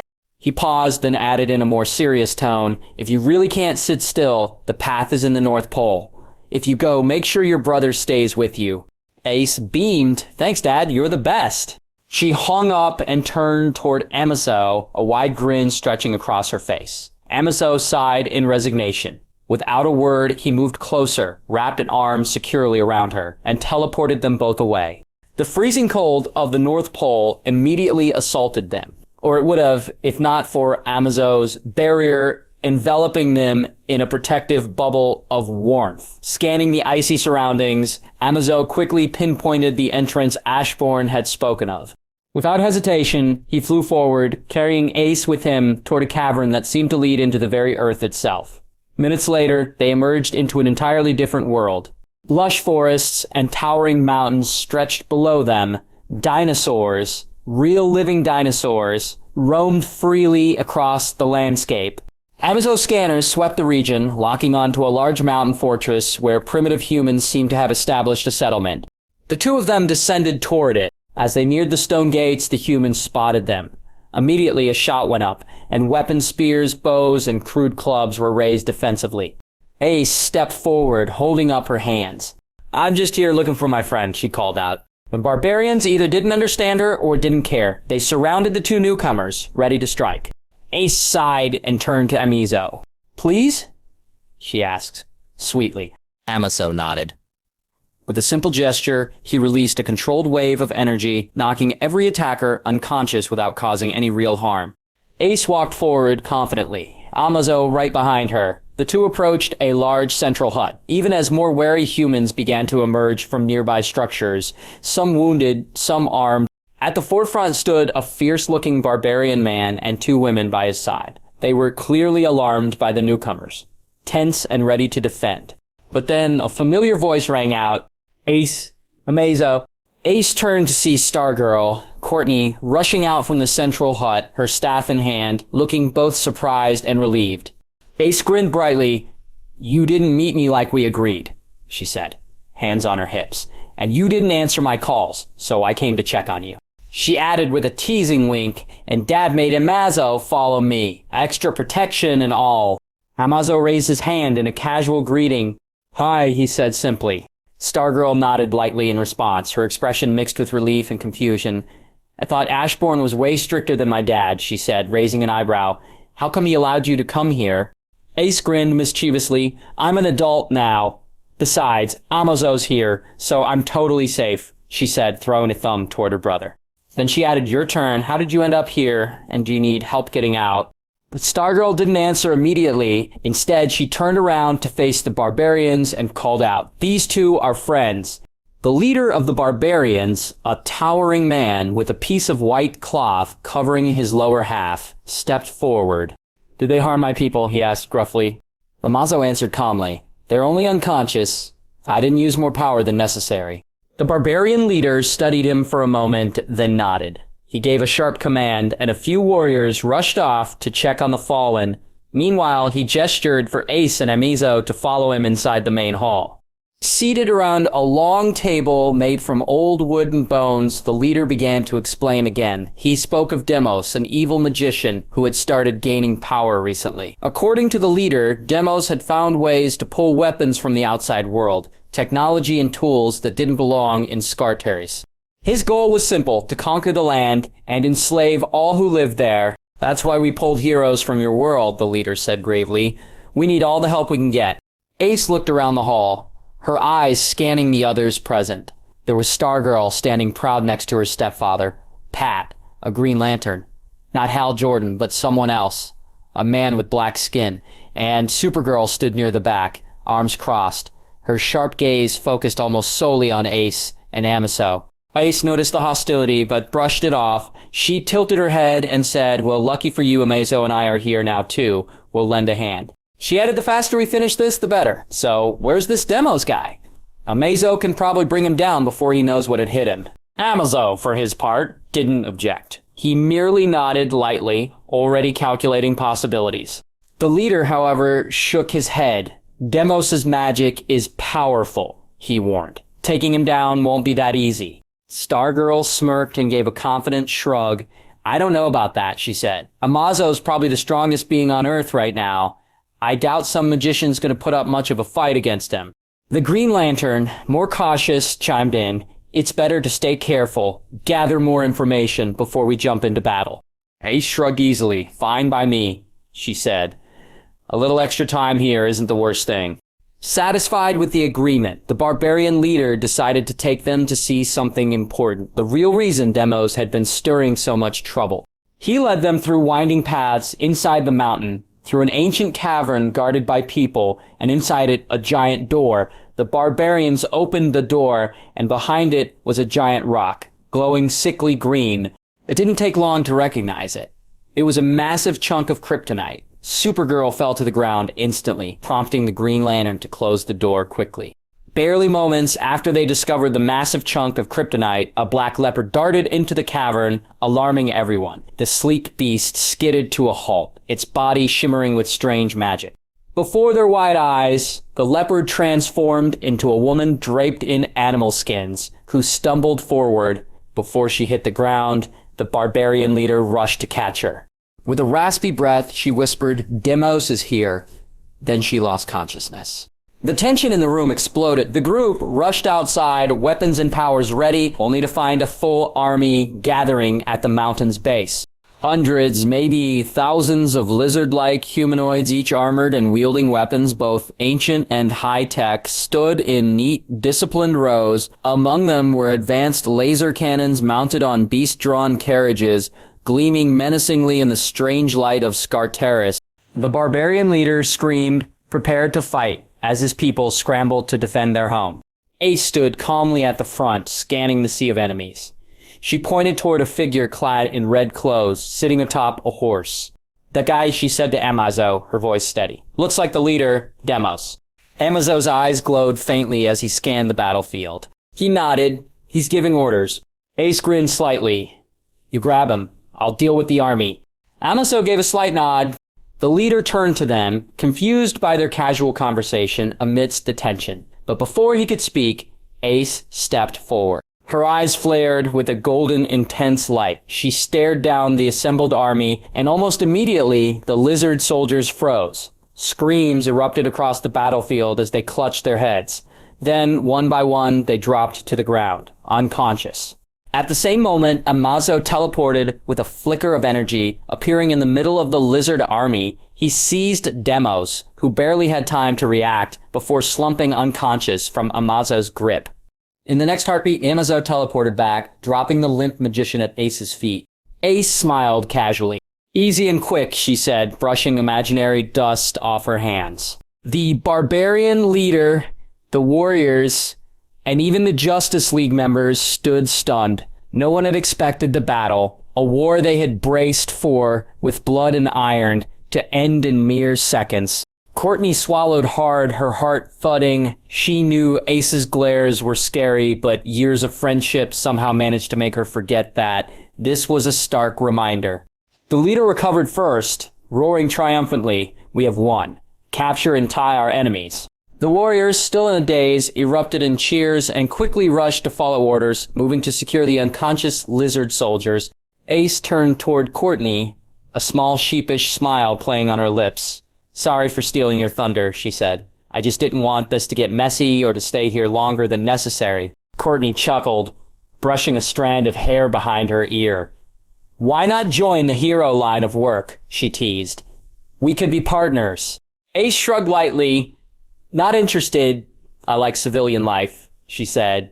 "Besides, I doubt my dad would approve." She grinned playfully and added, "Honestly, I think he'd only support me if I went the villain route. He's got a soft spot for evildoers." Courtney laughed at that, shaking her head. While many around them sighed in relief that the war had ended before it even began, Supergirl stood stiffly, her eyes narrowed and full of accusation. She pointed at Ace, voice sharp. "You destroyed their minds. You can't just do that. Only a monster would be happy doing something like that."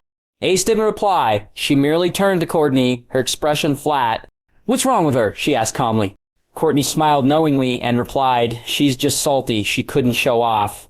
Her powers are disabled here, and all..." Supergirl's mood only darkened at Courtney's words. She shot a glare at Green Lantern and said coldly, "We should leave." Just then, the barbarian leader, who had just returned from issuing orders, overheard her. He quickly interjected, "Please stay, if only for a little while. We want to thank you properly." Courtney's smile widened mischievously. "Let's stay a bit longer. The place is pretty interesting, right, Ace?"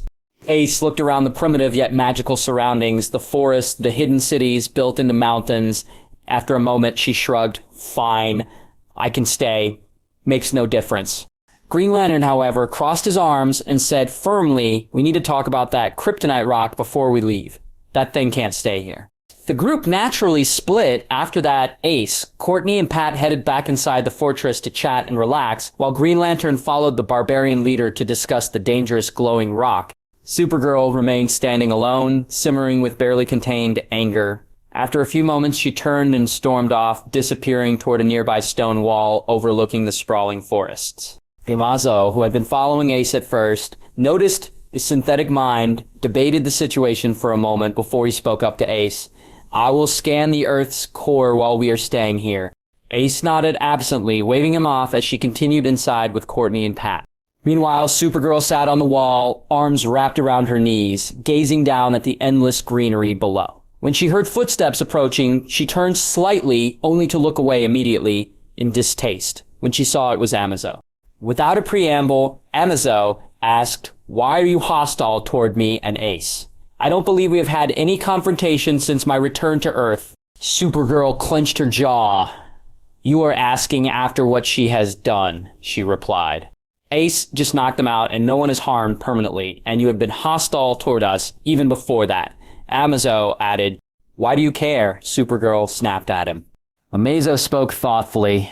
"My father always said to make friends where you can. Having an enemy for an unknown reason violates that directive." Supergirl's shoulders tensed. She turned, fury blazing in her blue eyes. "Did Ashbourne also tell you?" She spat, "to clone someone and treat the clone better than the original." Amazo observed her quietly, his eyes analyzing her emotions, before speaking calmly. "You are angry because father had a hand in T's creation. He helped, yes. But according to the information I was given, it was a logical decision. He did not betray you. He was unaware of exactly what Cadmus was working on, though there is a moral ambiguity considering he expected the outcome." Supergirl's hands tightened into fists. Her whole body trembled with anger. "I forgave him for that when I first knew about it," she said, her voice shaking.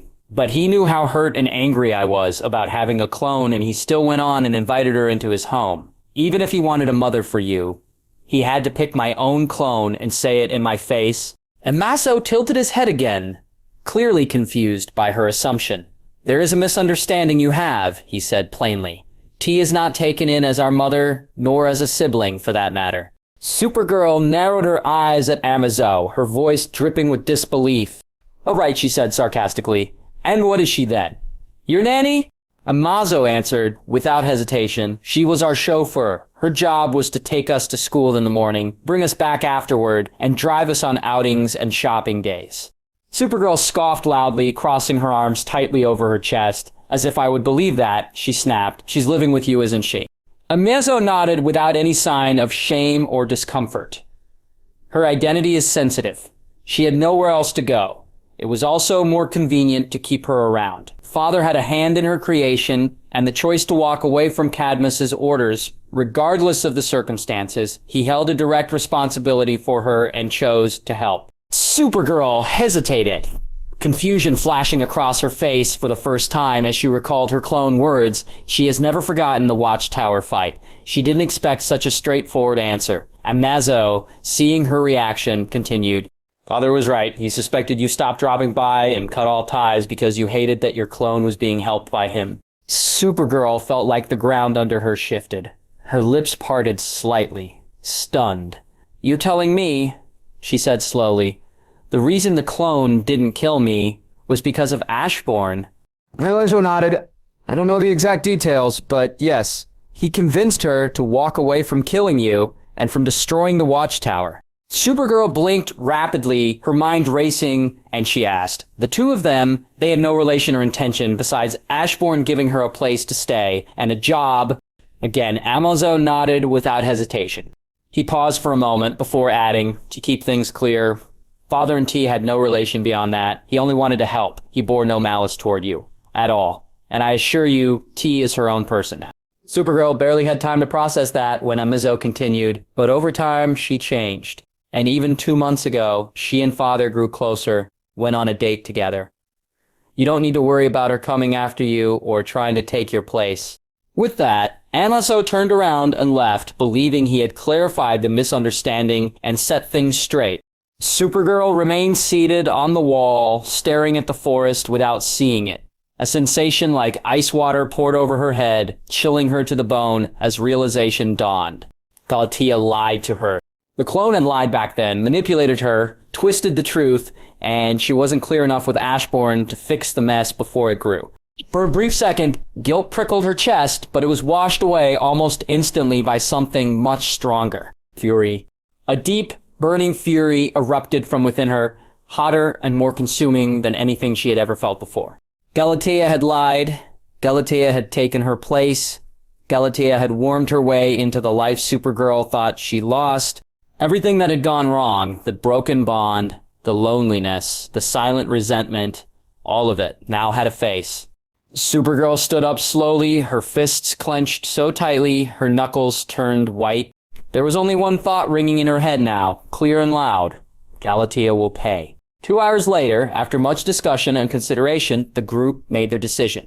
The giant kryptonite rock would remain hidden deep within the mountain. It was agreed that this was the only place where it could actually do good, safely tucked away from the wrong hands. However, to prevent any future threats, the entrance leading toward the Earth's core would be sealed off permanently. With that settled, the group prepared to leave. Amazo, ever helpful, offered I can teleport those heading to Metropolis. Courtney and her stepfather, Pat, immediately agreed, welcoming the quick trip home. Green Lantern and Supergirl, however, politely or in Supergirl's case, tensely declined, choosing instead to take their own way back. Thus, the group was divided. Amazo gathered those who agreed, and with a brief shimmer of golden light, teleported them all straight back into the heart of Metropolis. As they landed safely, Pat let out a low whistle. Thanks for the quick ride, Amaso. Sure beats driving. Amaso nodded with a polite smile, hands behind his back in his usual calm stance. Courtney stretched her arms above her head, then leaned closer to Ace, whispering with a mischievous glint. Hey, did you notice Supergirl's face before we left? I've never seen her look like that. It was like she wanted to kill someone. Ace, standing lazily against, nodded casually. Yeah, maybe she got that mad just from us staying a little longer, she said, shrugging. Could be we just annoyed her. Neither seemed particularly concerned about it. Meanwhile, Amazo remained silent. He hadn't commented during their conversation, but deep down he knew better. He had a strong suspicion that it wasn't just their extended stay that had triggered Supergirl's rage. He figured it had something to do with the conversation they shared earlier about tea, about their father, about truths that maybe weren't so easy to digest. Something he said must have infuriated her beyond measure. Still, Amazo made no outward sign of it. Instead, he calmly decided he would bring it up with his father later. After all, in his own words, he was just an underage super android. He tried to help, and it seems it backfired. Handling messy emotional conflicts isn't his strong suit. In retrospect, that sounded like a job for someone far more experienced in the first place. His father, Ashbourne, sat comfortably in his usual spot at his favorite cafe, leisurely sipping a cup of coffee. The streets buzzed with excitement as a lively caravan celebrating Superman's latest achievements paraded past him. It was a colorful and almost chaotic scene. Performers twirling, music blaring, and police officers struggling to manage an enormous Superman balloon floating high above the crowd. What caught Ashbourne's eye, however, was the cart at the very end of the parade. There, standing atop a decorated float, were Stargirl, STRIP, Vigilante, Shining Knight, and Green Arrow, all awkwardly waving to the sea of cheering citizens.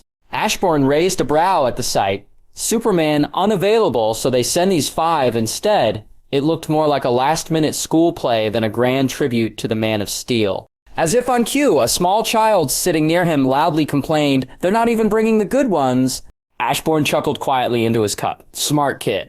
Even from his distance away, Ashbourne could feel the burning embarrassment radiating off Courtney. Her awkward, stiff movements said it all. She hated every second of this parade. The others weren't much better. Vigilante barely waved his hand. Green Arrow looked like he wanted to be anywhere else, and even the proud Shining Knight's posture sagged under the indignity of it all. Suddenly a deafening impact echoed across the city square. A monstrous growl followed, low, guttural, angry. All eyes turned upward. Something was falling from the sky, hurtling straight toward the parade. With an explosive crash, a hulking brute, a monstrous deformed creature, like a cheap knockoff of the Hulk, smashed straight into the Superman balloon, shredding it instantly. Bits of red and blue latex rained down as the monster plummeted further, colliding brutally with the hero's cart, sending it splintering in all directions. Chaos erupted. Police officers scrambled to protect civilians, drawing their weapons and firing without hesitation. The heroes leapt into action, but it was clear this was no ordinary thug. The monster stood its ground arrogantly, bullets bouncing harmlessly off its thick hide. It grinned savagely, raising its voice for all to hear. "Tell Superman to come out! General Wade Eiling wants a word." Ashbourne leaned back slightly in his seat, watching as the familiar names fought with all their might. One by one, they fell. STRAP's mecha armor was torn apart with monstrous strength, leaving Pat unconscious in the wreckage. Vigilante tried a brave attack, but was crushed beneath a collapsing wall. Shining Knight charged valiantly, only to be pounded into a car, his ancient armor crumpling like paper. Speedy and Crimson Avenger arrived in a flash of teleportation, only to be swatted aside almost immediately, joining the growing pile of defeated heroes. Even Green Arrow, despite his skill, lasted mere moments before being thrown through a street vendor's stand. At last, only Courtney remained standing. Wielding her staff with fierce determination, she tried to drag the monster away from the heart of the city, away from the terrified civilians. Her efforts were brave, her willpower admirable, but alone it wasn't enough. The monster roared, yanked her out of the sky with brute force, and hurled her mercilessly into the ground. The street cracked under the impact. Had it not been for her cosmic staff cushioning the blow, she would have been dead on impact. Ashbourne sighed and slowly rose from his seat, adjusting the cuffs of his black suit. He hadn't wanted to interfere. The place was full of people, and in a world filled with cameras and nosy reporters, summoning shadows was far from ideal in public. Still, he couldn't just stand by and let his daughter's friend die. Walking with a calm, steady pace, Ashbourne approached the rubble, where Courtney lay struggling to move. He wore a sharp black suit with a white shirt underneath, simple, elegant, and unassuming. The monster, meanwhile, had dropped from the ruined float, stomping heavily toward Courtney, ready to deliver the final blow. Ashbourne's voice rang out clear and calm over the battlefield. General Eiling, he called smoothly with a smile. Fancy seeing you here. Your new look certainly left quite the impression on everyone, but I sincerely advise you to stick to the old ones. It was more elegant, to say the least.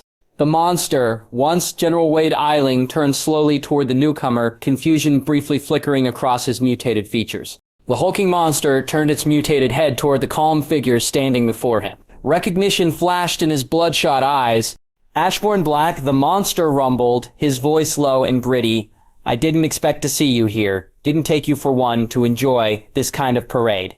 Ashbourne smiled lightly. I don't, he replied. I was simply enjoying a cup of coffee in a nearby establishment when your little show decided to crash through my morning. The general gave a rumbling chuckle that shook the ground beneath them. I'm here to deliver a message, he said, that the Justice League are not the only superpowered individuals on the block anymore. Ashbourne gave a slight nod, his posture relaxed as if they were two businessmen discussing weather. I see your patriotic spirit is as strong as ever, General, Ashbourne said with a chuckle. But I'm afraid you selected the wrong target, and at the worst possible time. The monster's face hardened, his white and black eyes narrowed, studying Ashbourne with growing annoyance. Ashbourne, undeterred, gestured casually toward the scattered and unconscious heroes. Well, these are not the decision-makers of the Justice League, he said calmly. Then he swept his hand toward the edges of the square, where terrified civilians cowered behind overturned food stands and broken parade floats. And this place? It's filled with civilians. All you're doing is endangering innocents without achieving any meaningful results. I'd suggest you stand down. Superman will come to you, eventually, once he gets back from wherever he wandered off to. The monster grunted. You got it wrong, he growled. This isn't just about targeting the big guns. It's about sending a message. By cracking a few of them, they'll know I mean business. Ashbourne met his words with a quiet patience, never letting the faint smile fade from his lips. I assure you, Ashbourne said, they've already received your message loud and clear. No need to escalate further. With measured steps, Ashbourne began walking toward the general. He moved slowly but deliberately, passing by Stargirl, who had finally managed to sit up. Courtney clutched her cosmic staff tightly, using it as a crutch. She watched Ashbourne's approach with wide, confused eyes. There was a quiet hope flickering inside her. She wasn't strong enough to stand yet, and part of her desperately wished Ashbourne could somehow end this without further violence like he did before. Ashbourne gave her a brief glance, a silent reassurance passing between them. Then he continued forward. The monster leaned down slightly, towering over Ashbourne, his face mere inches away. The beast's frustration grew the longer he stared into Ashbourne's smiling, unbothered face. Ashbourne didn't fear him. Ashbourne didn't respect his power. I entertained you long enough because of how much you helped Cadmus over the years, the general growled, his breath hot and rancid. But if you stand in my way, I will crush you. Ashbourne let out a soft sigh, shaking his head almost pityingly. Still smiling, he said, "No can do." His voice carried the same infuriating calmness, as if this was all just a minor inconvenience. "I can't have you hurt Stargirl. I won't hear the end of it if something happened to her while I stood by. I ask you to step away and wait for Superman. I don't want to get dragged into a violent conflict if it can be helped." For a moment silence stretched between them, then the monster threw his head back and laughed, a deep, ugly sound that rolled through the ruined parade like a thunderclap. "I've never heard someone so arrogant," he barked between laughs. "As if you can do anything." Ashbourne's smile didn't falter. From the inside pocket of his jacket, he pulled out a small gleaming blue dagger. It caught the sunlight sharply as he twirled it once in his fingers as he spoke, his voice still carrying that frustrating calmness. "If you take one more step toward the girl," he said, his blue dagger glinting in the sunlight, "I'll have to give you a bad time." "Do you want to have a bad time, General?" The monster grinned, an ugly and malicious expression twisting his already deformed face. Without hesitation, he stomped one heavy step forward. Ashbourne sighed again, his eyes lazily drifting up toward the clear blue sky. "It is a nice day," he said softly, as if lamenting the situation. Birds are singing, flowers are blooming. His eyes returned to the monster, hardening into something deadly. "On days like these, men like you," Ashbourne's voice dropped into a razor-sharp whisper, "should be burning in hell." In one smooth, effortless motion, Ashbourne slashed with the blue dagger. A deep, gashing wound tore across the monster's broad chest. The beast roared in agony, instinctively swinging a massive fist at Ashbourne with all the strength it could muster. Ashbourne simply stepped to the side, graceful and quick. As he moved, he slashed again, carving a deep wound along the monster's outstretched arm. The monster, bellowing in rage, tried to dash forward, but Ashbourne smoothly rotated around him, delivering a brutal slash to the back of the monster's knee. The giant collapsed heavily to the ground, snarling and growling. Ashbourne didn't press the attack. Instead, he casually began taking off the jacket of his suit. The monster, struggling to its feet, turned to face Ashbourne again, pure fury burning in its eyes. With a roar, the beast charged. Ashbourne met it with maddening calm. As the monster rushed in, he threw his jacket, covering the monster's face and blinding him. In that instant, Ashbourne moved like a whirlwind. Slash after slash tore across the monster's body, blood splattering the ground as the creature swung blindly, missing every blow. Soon, the monster staggered and fell again, its body riddled with deep, bleeding wounds. Ashbourne stood victorious, breathing evenly as he turned away from the fallen form, and walked toward the stunned Stargirl. She sat there still leaning heavily on her staff, watching him with wide, amazed eyes. Ashbourne smiled warmly as he approached. "Ace would glare at me for the rest of her life if you got hurt on my watch," he said with a chuckle. Stargirl let out a weak laugh, trying to stand up straighter. "I knew you were good," she said, wincing slightly from her injuries. "You gave Batman the beating of his life, after all, but I didn't expect you could take on that thing." Ashbourne rotated the blue dagger easily in his hand, the blade still shining with a faint magical glow. "Magical dagger," he said casually. "Good for cutting tough things." Stargirl smiled gratefully and, with effort, got to her feet, wobbling slightly. "Thanks, I'll drag that damn thing away from here," she said, determination flashing in her eyes. Ashbourne raised an eyebrow. "You're still weak. You should recover a little first," he advised. But before either could act further, a deep, guttural growl drew their attention. The monster was standing. Ashbourne's eyes narrowed sharply as he noticed the deep wounds slowly knitting themselves back together. Regeneration. Stargirl stared, stunned, as the monster's eyes began to glow a blinding white. It roared louder than before, the very ground trembling from the sound, and then, without warning, charged, not at Ashbourne, but straight at Stargirl. Stargirl froze in place, her body still too weak to react. Ashbourne moved instantly. He shoved Stargirl out of the way and raised his left arm, activating the arm guard in a flash of light. The monster's punch collided with Ashbourne's guarded arm. The guard pulsed brightly, absorbing most of the impact, but the force was colossal. A massive shockwave erupted, cracking the street, flipping cars, and sending Stargirl flying away like a rag doll. Ashbourne himself was hurled backward with bone-breaking force, crashing through the glass doors of a nearby building with a thunderous crash.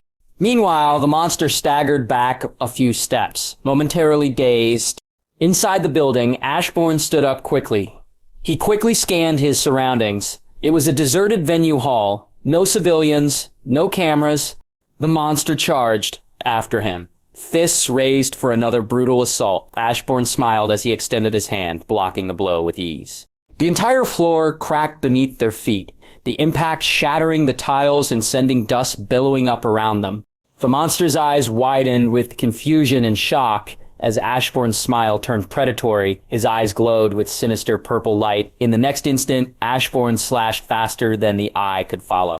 The monster's head dropped from its body, landing with a sickening thud a few feet away. Outside, Courtney struggled to her feet, her body trembling. She looked toward the building with horror. Ashbourne had pushed her aside, only to be thrown into the building by that monstrous force. Then the building shook violently. Dust and debris spilled from the shattered entrance. Fear clenched in her chest. Had Ashbourne. But then through the haze of dust, a familiar figure emerged. Ashbourne walked calmly out of the building, his clothes torn and his left sleeve shredded. He dusted himself off, casually, looking almost annoyed. "Gizmo is gonna kill me," he said loud enough for her. And anyone still listening to hear, staring mournfully at his destroyed arm guard. Stargirl hurried toward him, a relieved expression on her face. "You're okay," she called out. Ashbourne glanced at her with a half smile and said dryly, "Which part of me looks okay to you? Gizmo's toy is destroyed. I was worried Ace would glare at me for your death. Now I need to worry about an overly enthusiastic employee avenging his toy." Stargirl's eye twitched in irritation. "I'm being serious." "And I'm being serious too," Ashbourne replied, without missing a beat. "Imagine a combination of Batman and Lex Luthor. That's Gizmo." He said it so casually that Stargirl almost forgot how much pain she was supposed to feel right now. Putting aside the stupid toy, Stargirl insisted, her voice firmer. "Are you okay? It hit you hard." Ashbourne shrugged. "The arm guard took most of the damage, but that thing was really strong. Managed to destroy it. That's a new achievement." Stargirl hesitated before asking, "What happened to it?" "Dead," Ashbourne replied simply. "I cut his head." Stargirl swallowed hard, her stomach tightening at how casually he spoke of it. Ashbourne's gaze shifted toward the recovering heroes, Green Arrow groaning as he stood up, Crimson Avenger leaning heavily against a broken wall, STRIP attempting to pull the remnants of his armor together. Ashbourne sighed and tucked the broken remains of the arm guard into his pocket. "Well, I've had enough action for one day. I need to figure out how to calm Gizmo down before he stages a tech-based coup in my house. Sigh around and don't get yourself killed." Without waiting for a response, he strolled off, ignoring the dust and the scattered debris around him. Stargirl watched him go, a chuckle slipping from her lips despite herself. If he hadn't stepped in, they would have all been dead. With renewed strength, she walked toward her injured friends and smiled weakly. "It's over," she said. But as she reached them, her smile faltered. The sound of muttering civilians met her ears. The whispers weren't about relief or gratitude. They were sharp, cutting. They couldn't even stop that thing. Just fillers, not real heroes. A random guy with a knife did better than all of them together. The words stabbed deeper than any wound. Stargirl stiffened, feeling the weight of their judgment. Their failure wasn't just written in bruises and rubble. It was being etched into the hearts of the very people they had sworn to protect. Her mood dropped immediately, her staff feeling heavier than ever. Later that evening, Ashbourne sat in the R&D lab, slouched comfortably in a chair as Gizmo paced furiously in front of him, waving what looked like blueprints and broken metal fragments.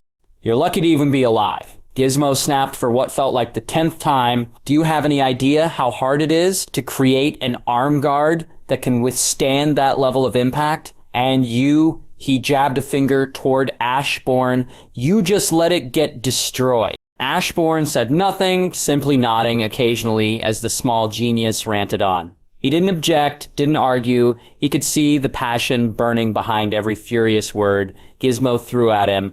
This guy cares too much. Ashbourne mused internally, hiding a tired but amused smile. As Gizmo continued his tirade, moving into the technical difficulties of reconstructing the arm guard and how Ashbourne's reckless behavior would require weeks of work to fix. Ashbourne thought idly to himself, fighting that monster was easier than enduring this lecture. He almost chuckled, but quickly swallowed it back, realizing that if he so much as smiled, the lecture would only get longer and louder. So he sat there quietly suffering, while Gizmo's voice echoed through the lab late into the night.